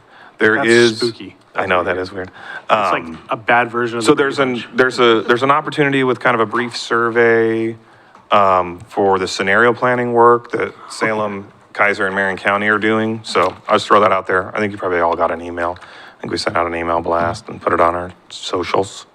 It's a thing we do these days. Thank you, Dina.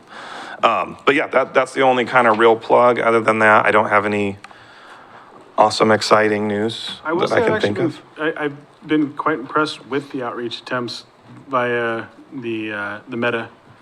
And it's been out there quite a bit. People have been sharing it. And I think that from that particular platform in the email, I think it's been pretty good. So I think you guys have done a good job on that, Dina. Good job. Mr. Lindsay, you've been oddly quiet tonight. Either we're behaving or you're just really bored. No, I'm appreciative of people just kind of speaking their piece. So I'm good with it. I mean, Yeah. look, it's rare that I'm not in trouble with the city attorney, so Yeah. I'm usually pretty pleased with that. So Shane, I think you've got a book of business you've got to go through, trying to wrap this up. I know you've got a bunch of other stuff. What are we looking at? Have you got anything teed up for July? We don't have any text amendments come in July that we've teed up. The one thing about this project is that our deadline is a ways out. Right. So because of our CFA adoption deadline and the scenario planning and the TSP and all the other stuff we've been doing, we actually have the ability. I don't think we have to adopt this. I want to say June of 2026. So like we have time before we have to adopt some of these changes. Now, the parking technically, I should have caught that one earlier. So, but then the flip side is there's nothing that would prevent us from bringing these code changes sooner than that. Way And nothing's going to out. influence these and change these at all. Not really. We got it I mean, perfect. it really isn't. With the RCOD, and then Yeah. 2001, and then, Yeah, and no, then, it's no big deal. It's no Yeah. big deal. just, What's- it's a what's the trauma next one? response, I'm sorry. Yeah. No, I mean, so yeah, no, we don't have, we had kind of been holding, I thought we would be having some public hearings on a quasi judicial land use decision or a land use action in July. But there's been some delays, from the development group in kind of refining what they wanted to apply for. And so that's, I don't know if that's, I don't know when that's going to happen, but that could, could be a heavily attended meeting. And I thought that might happen in July, but that pretty much, well, it will not. There's no way to make that happen right now. Because it's a 45-day minimum requirement for the LCD, right? No, not for that one. Oh, it's just- right. It's just regular master planning effort, but just with requests for comments and notice of public hearings. And because I had a phone call with them today, and they said, yeah, we need to make sure we have our ducks in a row. We see what you're saying with this is confusing and not quite deemable of complete yet, so.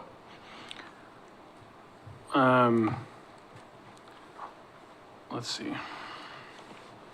So I guess, I mean, are you effectively saying we have no need for a meeting in July? We have nothing that would compel us to have a meeting in July as of now, unless something were to drop out of the You have sky. No text amendments or legislative amendments? That we have to in the do? work right No. now? Not that we have to do, no. Okay. What's the time frame on that? What's your notification time frame? For the text amendments? Yeah. 45 days. 45 days. So Yeah. even if we did want to take up a book of business, we don't have the time to do it for next. Yeah, if, for example, you were compelled to say, Shane, come back to us with some languages about cottage clusters. Okay. And set for a public hearing or something like that, that's not happening in July. It would happen in August would be the earliest, and we need to hurrying on what that would look like. What's the time frame on a variance? I mean, generally, a 45 to 60 day process. I mean, it would be, yeah, so I mean, you have kind of a dual issue. If it's a partition with a variance, generally we'll process a partition in-house. I normally tell applicants, we pretty much are pretty good at hitting a 45 to 60 day window if you give me a complete application. So that really is dependent on the applicant of providing the drainage plan and the tree plan and, they got to provide something. But if we get a complete application, we have a 2-week comment period, we need a little time to write a staff recommendation.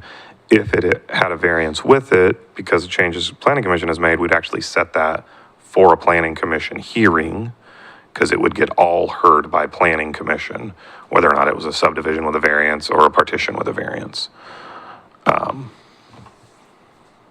Yeah, I mean, the flip side is that in that case, I mean, also somebody could do a partition, get the lots created and come in for the variance after the fact with a development plan.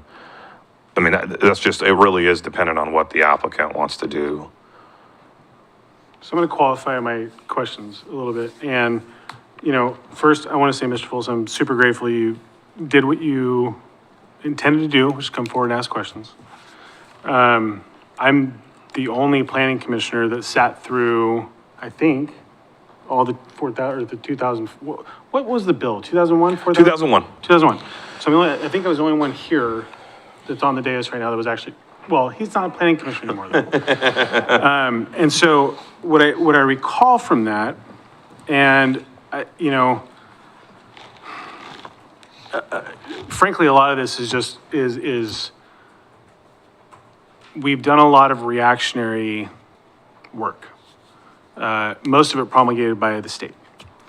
And the cottage clusters was one of those things that was super fascinating for us when we sat and talked about them, because it was a concept, I think, that we struggled with, because there was a battle between what House Bill 2001 said we had to do, and then there was this other bill that basically created the opportunity for individual lots to be sold out and all those other things. Was that 564? 458. 458. I at least got one of the numbers right.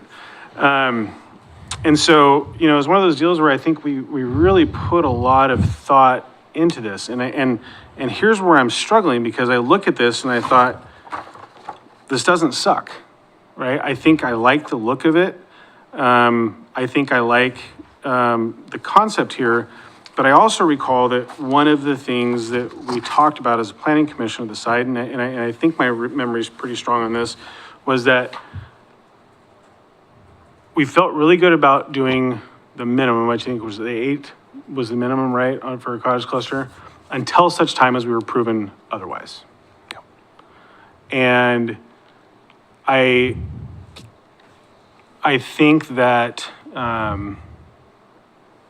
I frankly would have loved to have seen this come in variance for us to have the opportunity to have that conversation, because I think there's merit. What I know is that Dina and Shane make their living off of doing their best to try to get people to as close to yes as possible and setting them up for success. I don't know that I've seen a single time where you guys are like, nope, sorry, there's absolutely zero path.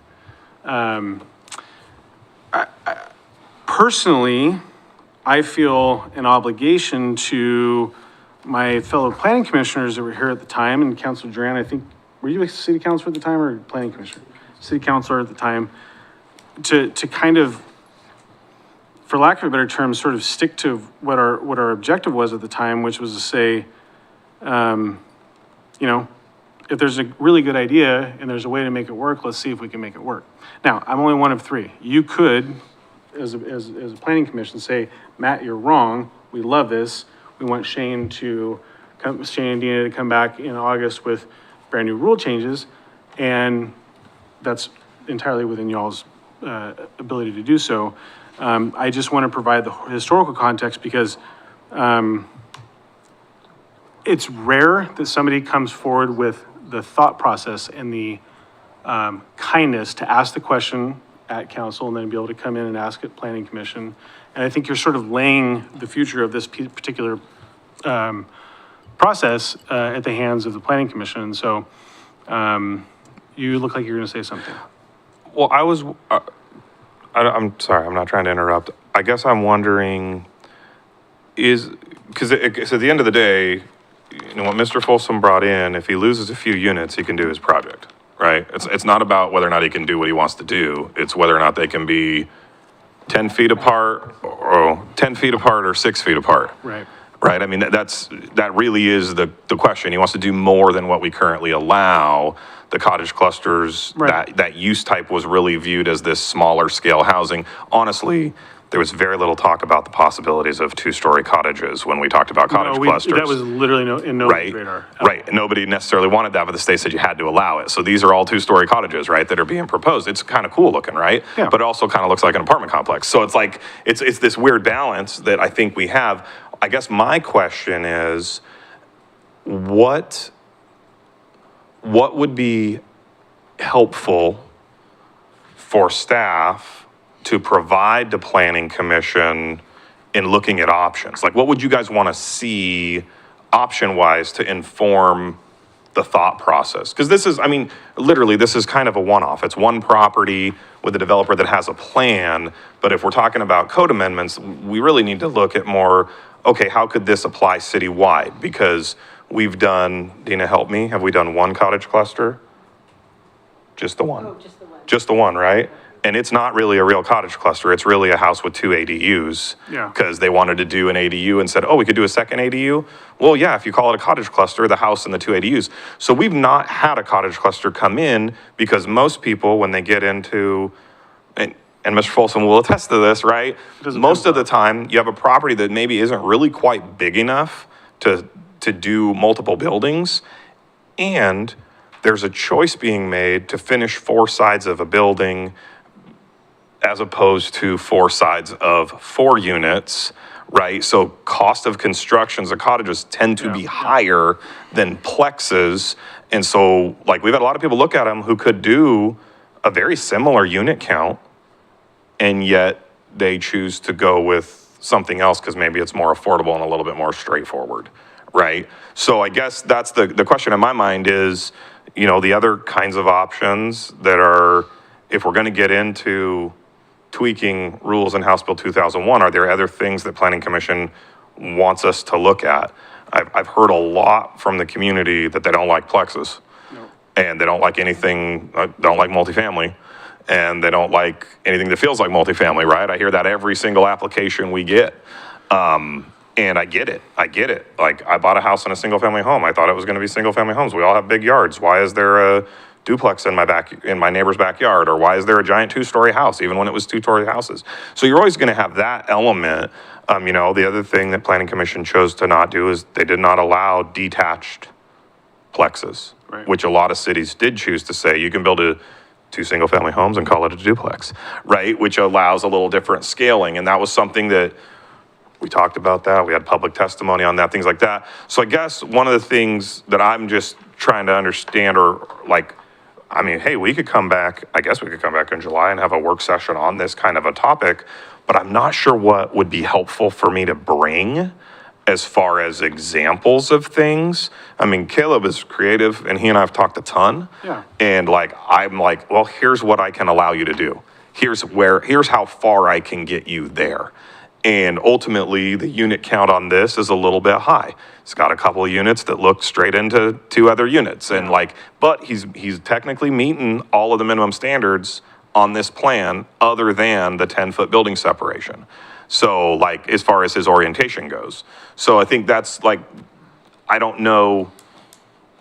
I mean, yeah, we could, the difference, this is kind of weird, but I'm going to ask Caleb. No, please come on. The difference between, because this plan was Caleb, go ahead and come forward, please. 14, if you right? don't talk into the mic, Dawn gets mad at me because then she can't do minutes. So this one was 14, and you had to drop it, was it to 12 or was it below 12 to meet that 10-foot separation when you were kind of trying to below design 12. it? It was less than 12. So the Yeah. 12, dropping the 2 didn't even get you with that 10. You still couldn't meet just the way that the dimensions of the property are. So, I mean, if you look at the drawing, dropping the 12, the natural 2 to eliminate would be the 2 in the end, in the center. In the middle. In the middle, Yeah.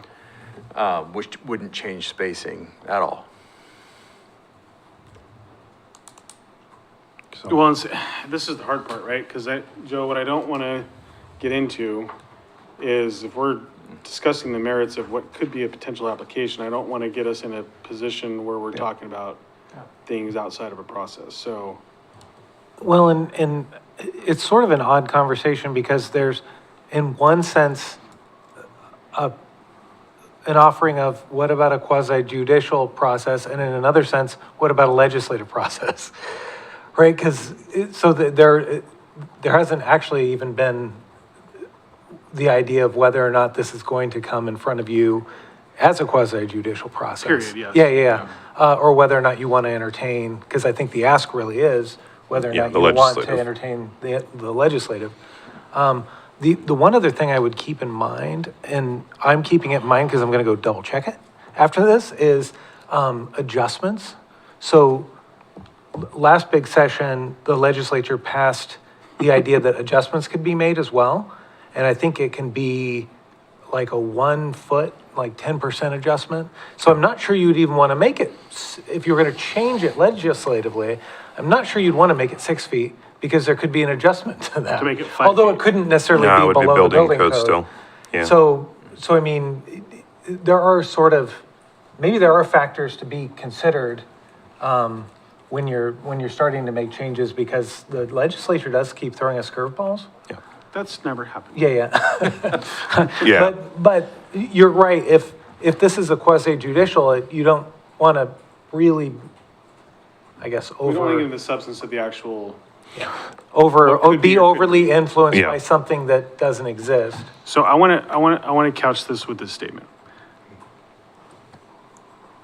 I think, like I said, I'm grateful for what you did. You did exactly what you said you were going to do and come forward.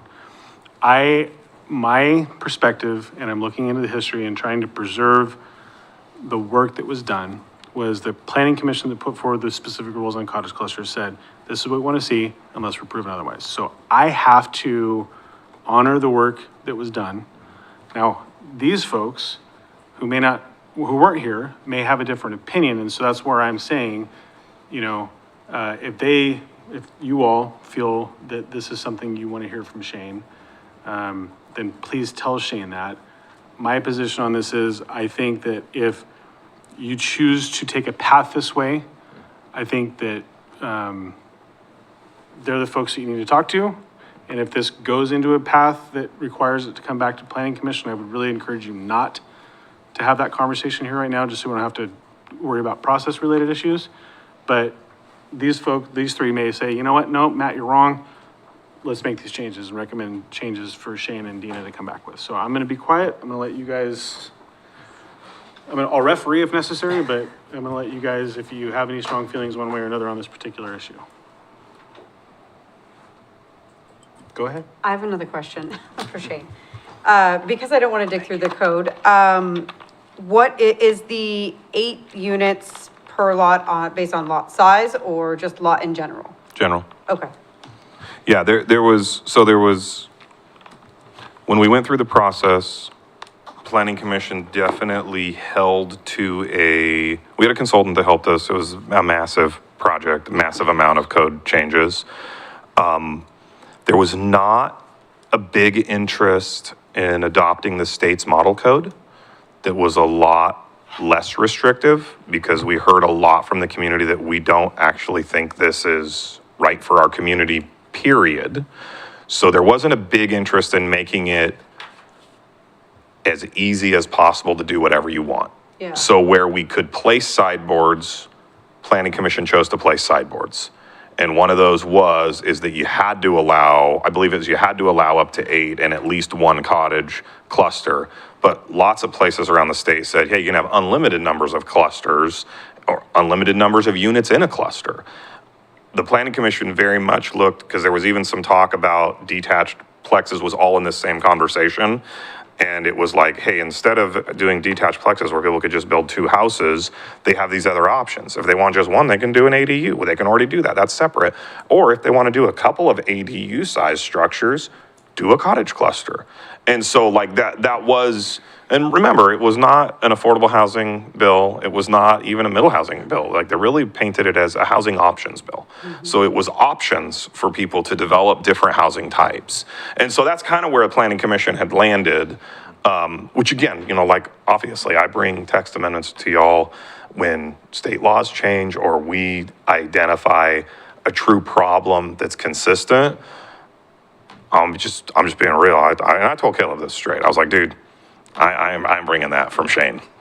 Like, I'm not bringing a text amendment from Shane. I've heard too many times from my community and everyone else that like, this is a standard. It's not necessarily broken.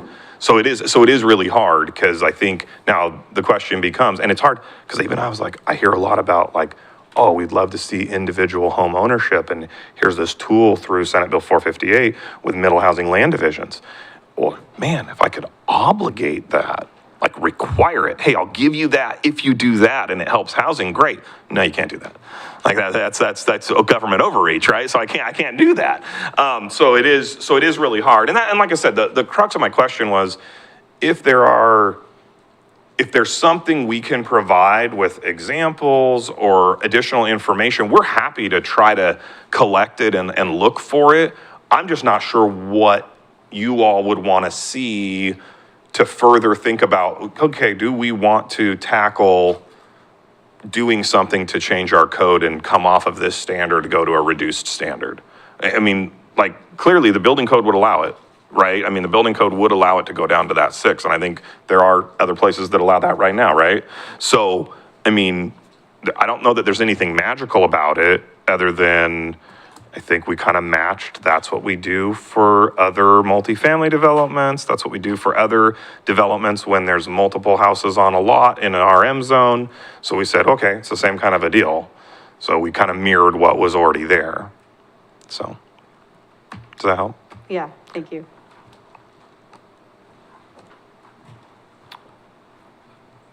To not send you on a wild goose chase, you know, I'm not sure what I would need for this. Okay.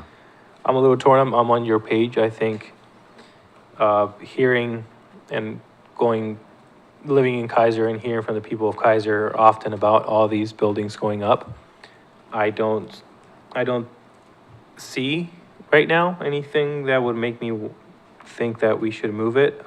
Again, I respect the fact that you're out here, and because of all the groundwork that has been laid down already, I do see this as if someone brings it up, it goes through the process and it works, then amazing. Let's work there, you know. But because of all the work that has been done before, I just don't see us, I don't see me wanting to change anything really until we see something different from that 8 unit. I think we're there, just because of everything that has already been done. Not understanding the reasoning behind, you know, why you're opting to go with clusters versus plexes, and I'm not trying to ask that either. Be happy to answer it. Well, I think what I'm trying to get to is, I see that if you're trying to get 14 units, there's 2 options. One requires a variance or zone change. The other one seems to be a little bit more straightforward and probably simpler. With that said, I like the idea of the cluster better. I think they do, you know, there's a better sense of community in there. When I look, you know, I've seen other areas that have these kind of clusters with that center, you know, almost like a courtyard or community area, and I do like that. I think you would get more of that than you would going with the other option. But I'm a little worried about if we were to change it, you know, we were talking earlier about unknown effects going down, you know, in the future. And you know, I guess right now I'm not ready to say, let's go for it. I would like to, I guess, try and understand that word, you know, what could happen, what could be the effects of that. I guess, personally right now, I wouldn't be necessarily requesting a change to the code. I would entertain, you know, hearing, you know, a variance or something like that, I think. But I think that's where I'm landing currently. I mean, without, again, not knowing any specifics or anything like that, but I think that's just where I'm landing on this one situation, so. I will say, when I talked to Mr. Folsom about this, and one of the things that stuck out very admirably, and I'm going to speak to Mr. Folsom's character, was he said, and if I mischaracterize this, please tell me I'm wrong, that the cottage cluster felt better to the community makeup than just stacking a bunch of apartments in here. Is that generally? That's pretty close. Okay. That was the So- intention behind. Yeah, and so, To I mean, answer I your think that question. this is not my statement and my position is not an indictment on you or your idea or your thoughts, because I think that you've represented this extremely well, in my opinion. Commissioner King, did you have a follow-up on your ideas or thoughts? I think that I'm probably the only one of us that would entertain just because I've seen developments, infill developments of cottage clusters in the different jurisdictions that I've worked before, and that they've worked and fit in better with communities than apartments, when the plexes where you have, 3 stories that, all of a sudden your backyard is now permanently shaded from a 3-story plex versus, the cottage clusters are the same roof pitch as my current house. So this is kind of nice. It's not really changing anything. But I do understand, and I can't, express, my sympathies to, you know, what you all went through when you were doing Sympathies.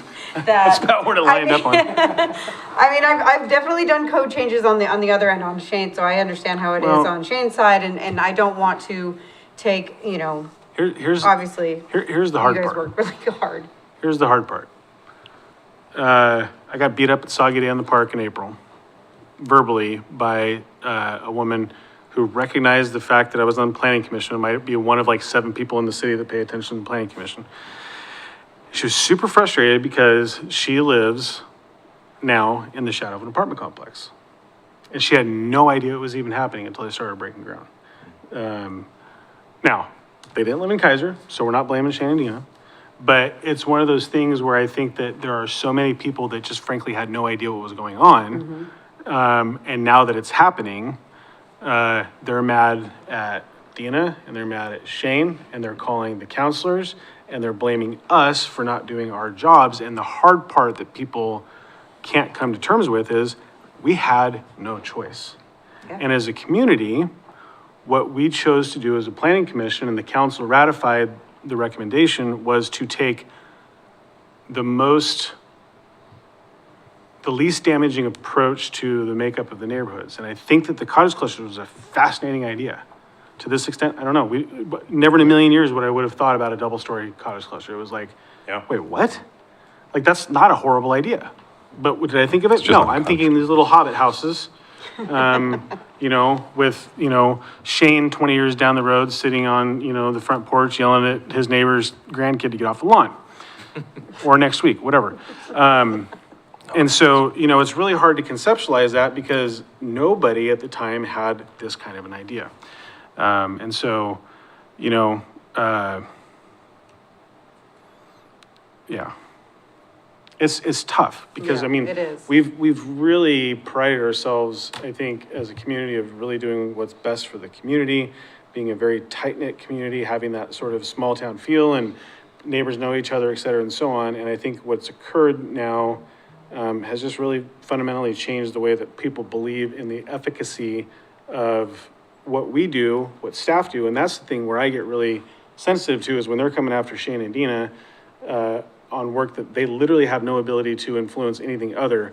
That's frustrating. I mean, you know, Yeah, when you're at the it's- desk and it you're getting is. yelled at for things, it's not awesome. Yeah. And this is not you, by the way, but, so I think that what I'm hearing is you got 3.5 status quos, but, you know, I would encourage you, if this is something that you feel strongly after hearing from this body, 4 of the 7 of us right now, that you think you want to do a reattack on and work with these guys over here, that's a choice that you have to make. I don't want to influence that choice other way, and I can't promise you one way or another how things are going to flesh out. But it sounds to me like I don't know that I hear of a specific recommendation coming off of the commission right now for any changes. Could I ask a couple questions? Yeah? You had mentioned there having to be overwhelming evidence for a change to be made. What would the criteria be? What kind of evidence would be sufficient? Don't know. I mean, I don't know. I think that, I don't know. I mean, I think that frankly, it's one of those things that it's such an unknown. We don't have a lot of examples. And I gotta be honest with you, when the consultant comes down and says, here's what Portland and Seattle does, I go, no, right? Agreed. And it's not that there's anything wrong with Portland or Seattle, but Keizer is not Portland and Seattle. We're not Woodburn. We're not Salem. And that matters to our communities. And, you know, the one thing that occurs in Keizer, if you come in and you do really, really good work and people find that the work you do is really good and it meets the community expectations, there's a lot of desire, I think, for that kind of activity to continue, right? And I've just seen that. I've been here most of my life. Shane's been here all of his life.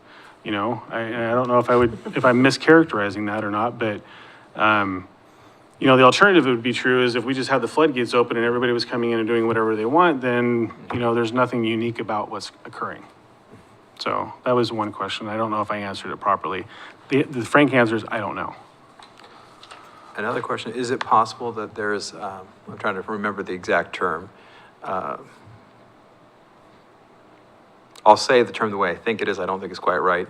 I think it's for investors, it's called an investment fallacy, whereas you commit to something that may not be the best decision because you've invested so much in it already. For example, if you've already, you know, you got a building, for example, maybe it really should be torn down, but you've already remodeled it, you're already a chunk of money into it, so you continue spending Right. more money on a building that you should never have started on to begin with. Tom Hanks, The Money Pit. I've seen it. It's a great movie. Yeah. Is it possible that there's some of that investment fallacy in where things were at when you were talking about the work that was previously done on the initial housing bill, where that you've invested so much time in that initial decision that it's hard to consider maybe a better option? Yeah, that's probably true. And what I'll tell you is, I think that the investment that we've made, the community, frankly, doesn't really want to see more. And so I think that it was a wise investment to take a conservative approach, because what we're hearing is that what we have now, the community is not responding super well to. And so, to directly answer your question, I think we made, as a planning commission and ultimately a city council who finally ratified the decision, the recommendation was we did the best we could with what was in front of us, and you know, and until otherwise told otherwise by the state or whatever else, I think that, you know, that's sort of where we're at. Is that answering your question? I mean, Yeah, and that was in no way meant as an indictment. no. Yeah. No, this is emotional for those of us that have been through this for the last decade. I I've mean, sat there and listened to people go after these two when I'm waiting my turn to talk to them. Yeah. I mean, but we've been beat up, and I think that, and again, this really boils down to, from my perspective, I respect these three sitting over here a lot. And especially Dean and Agreed. Shane, because they're the ones that have to take the verbal and emotional punches from people that are not getting what they want in the conversations. And they always, 100% of the time, try to keep this community and our neighbors at the forefront of their decision-making process. But they're also like the people that will get you to yes if there's a way to get you to yes, right? Am I mischaracterizing that? Not at all. Counselor Duran, would you say I'm mischaracterizing that? Well, and that's honestly how I ended up here. Yeah. I mean, Shane and I went round and round on this, and he was very helpful. Well, what if you did this? What if you Yeah. did that? And we basically arrived at the conclusion that this is what the code is. If you want to do something different, it goes up to planning commission and council. Yeah. And I will say I am grateful for your willingness to invest in any part in this community. I hope this doesn't deter you from making future choices. Again, I don't want to talk about those choices right now. But, yeah. I know this isn't the outcome you were hoping for, I know that. But I want to turn to Commissioner Witters. He had a comment. Sure. I just wanted to say first, if text amendment for a zone change did come before us, you know, I would consider it. I haven't made any decisions one way or the other or anything like that. But one of the reasons I think the variance is the way to go is a little bit about what was said is I think transparency is really important in what's done up here and in the city in general. And I think if we were to change the code, you know, unfortunately, you know, you've heard said, hardly anybody comes to these meetings, nobody really knows what's going on, and suddenly, you know, they see this construction going on because the zone has changed, and they had no notification of it or anything like that. But if there's a variance, you know, I believe there's notification sent out, and there's probably gonna be, I'm guessing, some knee-jerk reaction one way or another, but at least it gives, you know, the opportunity for you to, you know, present, you know, like these and show you know, what it is you're thinking, you're planning. And I think for as far as the community, the reaction, how the planning staff has to deal with it, I think that would be better off for everybody. And that's one of the reasons why I just feel that might be the better direction to go, so. Yeah. Yeah, please. Just to piggyback off of, that's kind of where I was going to, because if you showed me these two pictures, I mean, the three, it's probably a huge percentage is a hard no for a lot of people in Keizer, but the thing is, you can do this, right? This is allowed. So when you present something like this option, where a variance, again, would seem, it's pick your poison, right? Because that's all we can do up here. Again, we don't make anything, they don't make decisions, whatever is approved.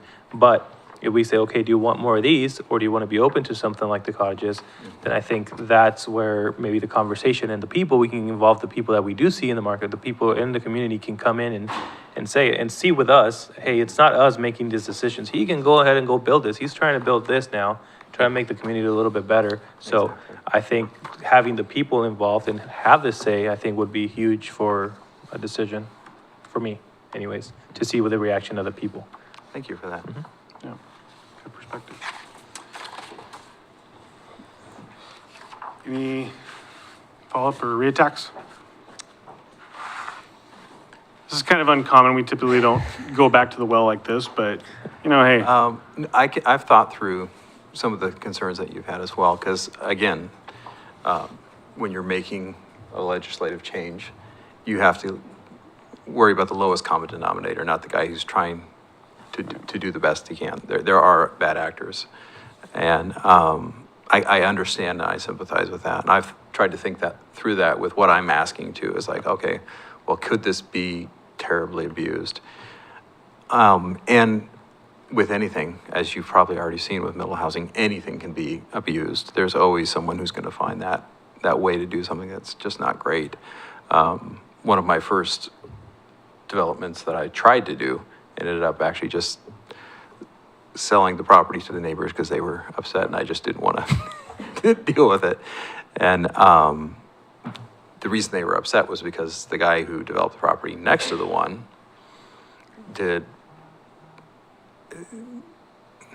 it wasn't very functional. Yeah. I don't want to be too critical of that developer, but it was not very functional. And they're like, okay, another developer is going to come in here, he's going to cram everything in, it's not going to work, there's no place to put cars. And so I can understand that. When it comes to cottage cluster and the spacing, having a tighter spacing, not no spacing, not attached, allows for more functional space. Well, and again, I think we're potentially drifting into an Oh, area. sorry. I don't want to get there, okay? Especially if you choose to go any other direction. I don't want to start justifying your, Oh, I see. you see what I'm saying? Okay. I don't know what you're going to do. I mean, if you're going to say, you know what, I'm done, I'm out, I'm never going back to Keizer, there's a different conversation. But I just don't want to poison the well for you. Does that make sense? If that's a route you chose to take. Am I wrong, Mr. Lindsay? No, in fact, I would just say if this does go to a quasi judicial hearing, you would all want to say, this is part of the record almost, right? Like basically, I had ex parte contact where I've heard other things. I haven't heard it all, and maybe there's changes and everything else Yeah. by the time it gets there. But no, I mean, this has gone, pretty far down the detail route, so. Okay. Yeah. I mean, and that's where, and what, ultimately. Where were you on that? We got him on board. One job. I think, I want to preserve your ability to do this to move forward with the process. So I want to say thank you for being here. You know what you need to do if you choose to continue going down this path. And yeah. Okay. So is there any other? Nope. Okay. Scared to talk. Mr. Folsom, thank you so much. Thank you. All right, Councilor Duran. Council Representative report, that's you. I really don't have much from the council. You guys passed a budget. We did that. You put on but one that was- heck of a cool event. Oh, yeah. Well, I thought we'd been here since the budget. No, man. That was May. Wait, were we? Were we here in May? I think, yeah, we were right after. No, y'all just passed the Yeah, budget like so- 2 weeks ago. Yeah, so we, no. Oh, yeah, we were after the budget committee, but not after. Oh, okay. So the council did approve the budget after budget committee. So Well, good job, I'm proud of you. thank you. And then, yes, a week and a half ago, we had a pretty cool party that a couple of you guys were there, and that was great. The total for that event is over $6,300. No kidding. Yeah. So that's better. I mean, There's some we were stuff thinking that about came in that I don't know exactly how much yet because it went directly to the Woody Williams. the committee, yeah, Woody Williams Foundation. So, yeah, but what I can confirm was $6,300. So I was happy that that event brought that much in. I did not know that our city attorney was that good of a polka dancer. I had a clue. There's no truth to that whatsoever. I didn't. I'm making up lies and allegations. He came, he stayed the whole time. Yeah, no, it was a really good get together. I mean, it's a funky little space, but if you have the opportunity at the Bad Space, The Bad Space, yeah. owned by San Am San Am Brewing, Yeah. it's cozy, it's intimate. I'm glad we didn't have more people than we did. I'm super- It was tight. Yeah. Yeah, I think, I And don't know what for reference, that was for the Keizer Gold Star Memorial's Yes. Family Monument.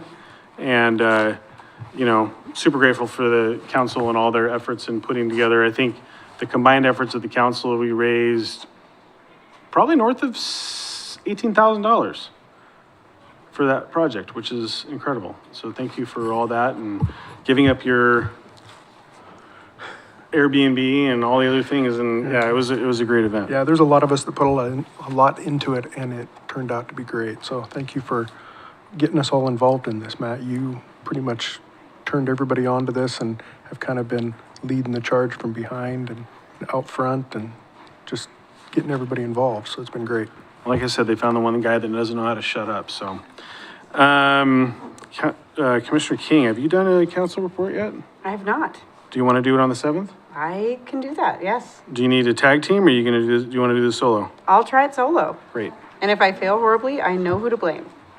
Commissioner Lopez, sounds good. Yes. Actually, I think I sent you didn't I send you a cheat sheet when you did your first one? You did. I'll send you the cheat sheet that I sent. Perfect, then I don't have to blame anybody but myself. Dawn will give you the minutes and stuff, and it's just high level, 10 to 15-minute I presentations. did, I watched last month. You watch what Rob did. I think it's more Did now. fine. 50-minute presentation? I didn't get a cheat sheet. Well, you know this. You didn't need it. She knows it. Actually, I needed it. she's really good at doing these reports. All right, so, consensus of the planning commission, are we okay with not meeting on July 9th? Yes. Yes. Counselor Duran, you good with that? Dina, are you happy with that? Great. July 9th is canceled. Just want to put out for the record on June 21st, next Saturday and Sunday, is the repainting of the Big Toy. It's a cooperative effort between Keizer Rotary Satellite Club, Keizer Parks, and City Council. Pressure washed it last couple weeks, and it's getting ready to paint. I don't paint. I won't paint. I don't pretend to paint. It's not something I'm good at. And so we'll find talented people. And if you want to go out and put a paintbrush on the Big Toy and make it look pretty, by all means, please do. Yes, sir. Also, congrats to all the kiddos right now. A lot of the last days today. Yeah. Yep. So, School's out for summer. Watch out for kids walking around, especially those walk-up drive-throughs. And